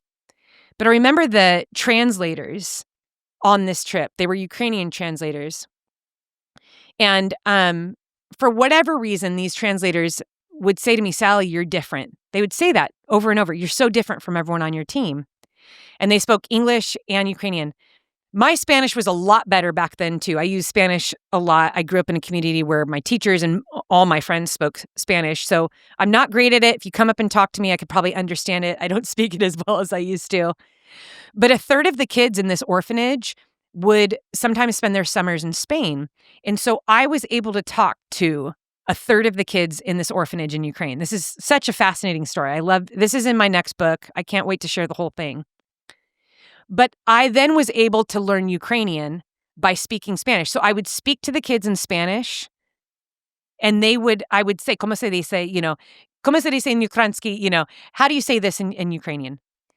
And so they would then speak to me in Spanish and teach me Ukrainian by way of Spanish. It was so beautiful. Yeah, And it's awesome. because of that, I created a very strong bond with a lot of these children. The translators were, I don't know, they were like college kids. We were all like the same age, really, really cool kids. And they would go out at night and they would bathe in the river. This is very common in this area. We were in Pereyaslav, Ukraine. This is not very long after Chernobyl, actually. And they would take bars of soap and they would go out like at 10, 11 o'clock at night. And when they found out that my name was Sally, they would laugh and they're like, "Oh, Sal, Sal." And I was like, why are they saying that? What does that mean? They're like, "Well, it's a delicacy here in Ukraine. It's a piece of pig fat and we put it on bread. Sometimes they add cheese, and it's like a treat to have that." And so they loved calling me Sal. Well, one particular night, they came over to me at dinner, and one of the translators whispered to me. They said, "We want you to come out to the river with us. We're going to go in the water, and some of us are going to bathe, and we're going to have Sal, and we want you to come with us." I was like, "Okay, I'll tell the rest of the team." And they're like, "No, no, no, just you, because you are different." And I was like, "Okay." So we go out, and I meet them out by the gate outside of this orphanage. And I remember this very well because it was a full moon. And this had only been like a year and a half after my mom had passed away. Eddie and I had actually just started dating. We'd only been dating for like 6 months at this point. And I'm walking with this group. Sometimes they're only speaking Ukrainian, but then these are all our translators too. But they were very kind to always loop me into the conversation. And they started teaching me all these words to say in Ukrainian later on. Like, then they all start laughing because then I find out they're teaching me a whole bunch of curse words to say and like scandalous things to say. And so I'm giggling with them. And I start to get into a conversation with one of the boys, Romano. And he starts asking about my life. And for whatever reason, I was like, you know what, I'm just gonna share about my life, which at this time when I was in college, I'd kind of made a pact, and I even did this with Eddie, where I had promised myself I would not share my story about where I came from or what I had went through. I didn't want to talk about my mom dying. I didn't want to talk about the fact that my dad was arrested at high school or that my sisters were in foster care for 9 months. Like I knew the labels that came with that. And I didn't want to be labeled this trauma kid. I was very protective of that. But I was in an orphanage. I had heard the stories of all these children. I knew that Shura had been dropped off by her alcoholic mother when she was 3 years old. And she longed so much to see her mom. And she was 8 years old at this time, but she was very little for her age. She had her hair cut really short. She was like my favorite. And on my last day there, she even climbed into my suitcase and begged for me to take her home. It was incredibly heartbreaking. I know that Sasha had been burned with fire by her dad. Her whole leg showed that scar. And I remember the sisters, Maria and I can't remember what the little sister was, but they were sisters who had actually hid out in a field while their dad chased them with an axe. And they later ran away and were found and put in this orphanage. I mean, it was story after story after story. And so I just felt like I'll share a little bit with Romano. And as I started to share a little bit about my story and my mom passing away, one of the things they were shocked about was that being from California, and when people think of California in other countries, they think of LA and Hollywood. They think that is what we live like. All of us are like that. So they were really fascinated with that was not my life, and I was not grown up like that. And yes, both my parents were sick, and there was jail in there was death, there was cancer and illness. We didn't have money to go to a doctor, all these things. They were so fascinated. And at one point, Romano says, he's like, "This is why you are different." And I really took that to heart. And as we got closer to the river, my heart was kind of heavy. And we got close to the river. They all jumped in, and they're like, got their bar of soap and everything. And when I say bathing, they're like in their bathing suits. So we weren't all going skinny dipping. but they're in their bathing suits. And one of them tosses me a bar of soap, and I kind of toss it back. I was like, "No, I'm good. I'm gonna float on my back." And I noticed the stars were out and the moon was out. And one of my favorite pastimes with my mom was staring at the stars. We used to sit out on our back patio when we lived out in Menifee Valley, Sun City area, and you can see the stars so beautifully out there. And we used to stare up at the stars, and we'd point out all the constellations. And as I was laying on my back for a brief moment, it hit me. I said, the moon that I'm looking up at right now is the same moon that I look up at in Southern California. It's these same stars, the constellations, I see these. And how at 19 years old, I understood the pain of these children. I could empathize on a very tiny degree. Like I looked at my life as like, wow, my life was great. Like I actually grew up with a mom who deeply loved me and celebrated my birthday and wrote me cards, and I had siblings and we always had food on the table, and yeah, we had holes in our shoes, but so I never thought I was without as a kid. I never did. It wasn't until I got older I look back, I was like, oh, I guess we didn't have as much as other people. But like I grew up with a pretty good life. These kids got 2 pairs of socks a year, 1 pair of underwear, and one day during the week where hot water was turned on for 2 hours. And life was hard. And they woke up every day knowing that they weren't wanted. They woke up every day wondering that the parent that dropped them off, maybe they were going to come back and remember them. There was so much deep loss, so much of not knowing, well, what's my purpose here on earth?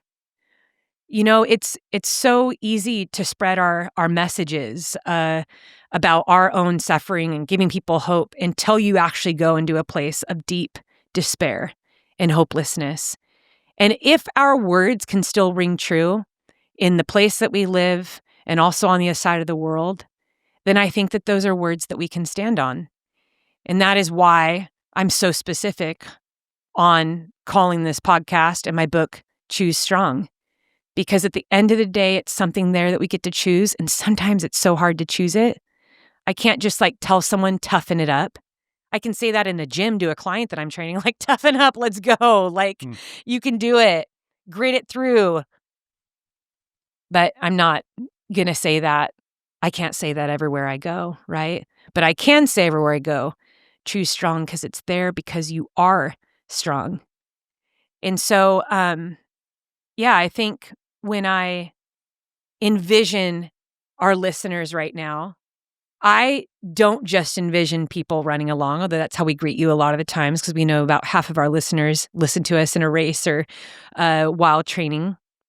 I also do envision the people who have been so brave and courageous to write to us and tell us about the really hard things that they're going through. My heart is with you. And that's the real life. That's the real life for all of us, because even if you are not going through that now, there'll probably be a time when you hit that trail where things fall apart, where things that you never expected would happen to you happen. And I really believe one of the most beautiful things about this community is understanding that, because we see both online and I see it in events and races where if you're wearing a Choose Strong shirt or sweatshirt or Stay Brave hoodie or a Choose Strong hat, we see people connect. We've seen friendships form. We've seen people cheer for each other. And I think at the end of the day, people want to know that they're supported, that they're believed in, that they have a friend, they have someone that understands. And when Eddie and I say that on here, say, we believe in you, we're cheering for you, we're dead serious. If you meet us in an event, we are the exact same people that we are online, on here on the podcast. And that is actually probably the best compliment that I've ever gotten in my life throughout my life. And especially as we've done more events, Eddie, in the last like 3 or 4 years, people come up to me all the time and say, oh my gosh, you actually are who you are. You actually are like this. Yes, I am actually like this all the time. Why would I be different? I don't exist here to impress you. I don't exist here hoping that my account will be the next viral account, or that I'm going to get more subscribers and followers. The people who are following need to be following. People who are listening, they need to be listening. And whether the audience is enormous or it's small, which we know it is a very big audience, we get between 20 and 40,000 downloads every episode. And I sit down here with Eddie every time and I say, we're filling a stadium and we get to laugh with these people. We get to connect with these people. We get to cheer for them, but we're also going to be real. And I think that this injury, it's hard for me to even call it an injury because I'm walking around, I'm going up and down stairs. I was just hiking with Mackenzie in Death Valley and Mount Whitney and Mammoth last week. My body's very strong. And even when Dr. Labovich, we had the surgery within 10 days of me meeting him. We did it all so fast. And we got that MRI back. He said, or actually when he went into surgery, he said, Sally, I just operated on a 14-year-old right before you. And your cartilage is better than hers. You just have this pesky meniscus injury. And he basically said, good job on all the strength training that you've been doing. And I thought, I love that. That's probably the most exciting thing I'm going to share with people. The strength training is not in vain. And I know sometimes it's monotonous and it's boring and you don't know why you're doing it, but it lays a foundation for the hard things ahead. And I do know that obviously I'm already making a lot of progress with this. I have no complaints, genuinely. You can ask Eddie. I have not sat around and complained about this injury once. If there's anything that I've been sad about, Eddie, it's Not running. It's just being in the trails at this time of year. I look up at the mountains and I get sad thinking like, I want to be out there all day running on tree-lined trails. But I'm very grateful for every season in my life because I really believe there's something greater on the other side of it. It has been true in every decade of my life. When I look back, I know that, okay, this is a hard thing. This is a hard moment. This is a hard relationship. I'm learning something new. Yeah, it's interesting. I think once my my life slowed down, I've been looking for all the things that I need to work on, looking for all the things that I need to grow in. And it's not just in the physical sense, it's in my personal world as well. And working through things that I know many of you listeners are working through too. But I've approached it with grace, with hope, and so much joy, knowing that even if I share these things, that it's going to bring hope to somebody else. To everyone that commented on that post, the "This is easy" post.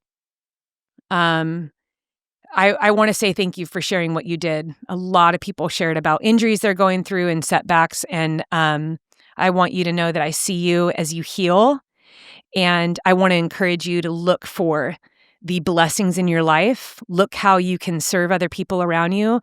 Even use this as a time to go after another passion or hobby or goal that you've been wanting to work on.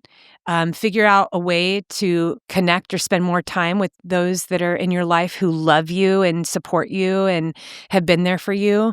Go surprise someone and write them a card or bring them lunch, or be like my friend Carrie and make a loaf of sourdough with flowers in a card. I mean, what an exemplary example she has been always in my life. But yeah, I know this episode hit a little bit deeper, but I feel like that's also the responsibility to that I have to this platform, and just in everything I do. I was created to be a deep feeler, and I was created with a voice that carries through pictures and film and books for a reason. And my greatest hope is that the result will be a stronger you, a more hopeful you, and that you'll continue to be courageous in every step that you take. So, well, I was thinking too, where you are like a dream to an interviewer, because I asked, how did your injury happen? And here we are an hour plus later, and I asked one question, But yeah, we got a lot of good stuff, and super helpful, super encouraging, real raw, stuff that's going on, and I know that was really beneficial to a lot of people. So, thanks for sharing. Absolutely. Yeah. Yeah. Anything else you want to add to before we leave? No, I'm just excited about what's ahead for us, Yeah. Ed, this summer. I know Mackenzie and I are going to be getting out to Broken Arrow, TrailCon, and Western States. Eddie's going to try to hop in there as well. We know Isaiah's going to Hume Lake Camp this year, and so Eddie will be hanging back with him until he heads out. But yeah, if you are planning on going to Western States, whether as a spectator, a volunteer, pacer, you're running it, we would love to meet you and connect with you. I just recently got put onto the board for TrailCon. So I will be moderating a few of the panels. So I would love to see you in the audience. And then Dylan and I are going to be co-moderating the Ultra, I think it's the Ultra or Trail Hall of Fame, which is going to be an incredible event as well. And that's all during TrailCon. So if you're there in the valley or you live around, or last year I felt like we met so many people that traveled in just to spectate. Yeah, a ton. More than I've ever met ever. I'd say more than half the people that came up to me were not attached to a runner. They weren't volunteering. They were just there to spectate. And I was like, oh, this is so exciting. Cool, yeah. Our sport's changing and people know they can come out. They can be a part of the community. So yeah, we're in the countdown now. That's about 4 weeks out. And we will also be at UTMB week. Right now, I'm for sure going to be there with Nike and ACG. Eddie and Isaiah are hoping to be there, even if it's for half of it, but kind of the same thing. Maybe we'll try to do some type of get together, a little run or a hike or something while we're there. I know I'll already be back running by that time. And then the third place that you guys can find us is going to be at Mammoth Trail Fest. Within that 10-day period with everything's going on, there'll be times that Eddie and I are together, or times that he's by himself, or times that I'm by myself, just while we wrangle Mackenzie racing, Isaiah's sports schedule as well. But it's like 3.5, more like 4 hours from our house. So it is pretty easy for us to get up there. But we would love to see you. Don't ever be shy about meeting us. I think that's something that sometimes when people come up, they're just like, oh, I was kind of nervous. I didn't want to bother you. You aren't bothering us. We're not big time celebrities. We don't have like security around us. We are literally just a dorky mom and dad that love getting on the podcast, and we really love what we do, but really we do this so that we can meet you and connect with you. So thank you for being here. Thank you for tuning in today. We really hope that you will take the time to rate this podcast if you want to leave a comment. And then if you're looking for a way to support our work, please download our app. Mackenzie and I are going to be releasing Summer of Strength program that'll be releasing in the next few weeks. And this is the first time that Mackenzie will be featured in the app. So if you have a middle school, high school, or college athlete, you are absolutely going to love what Mackenzie is putting out. We're also going to be doing giveaways with our Summer of Strength tanks. Mackenzie has a crop that she's designing, and my muscle tee is coming back. So a lot of really great things coming up. But our app is the best way to support everything that we do. That's how we get our that's how we hire all of our film crews, our editors on this app. That's how we're able to travel to events. And if you are already in that app, we just want to thank you so much. It means a lot to us, and as do the reviews. If you are still running, well done, because this is probably like the longest podcast we put out in a while. If any kids have wandered back into the room, or if you're on that bike train, or you're making dinner, you're still driving, we just want to tell you that we love you. We appreciate you. We believe in you. We actually are cheering for you. That's why we love hearing from you, and we read those reviews every single week. But know that we want to encourage you to keep choosing strong in all you do.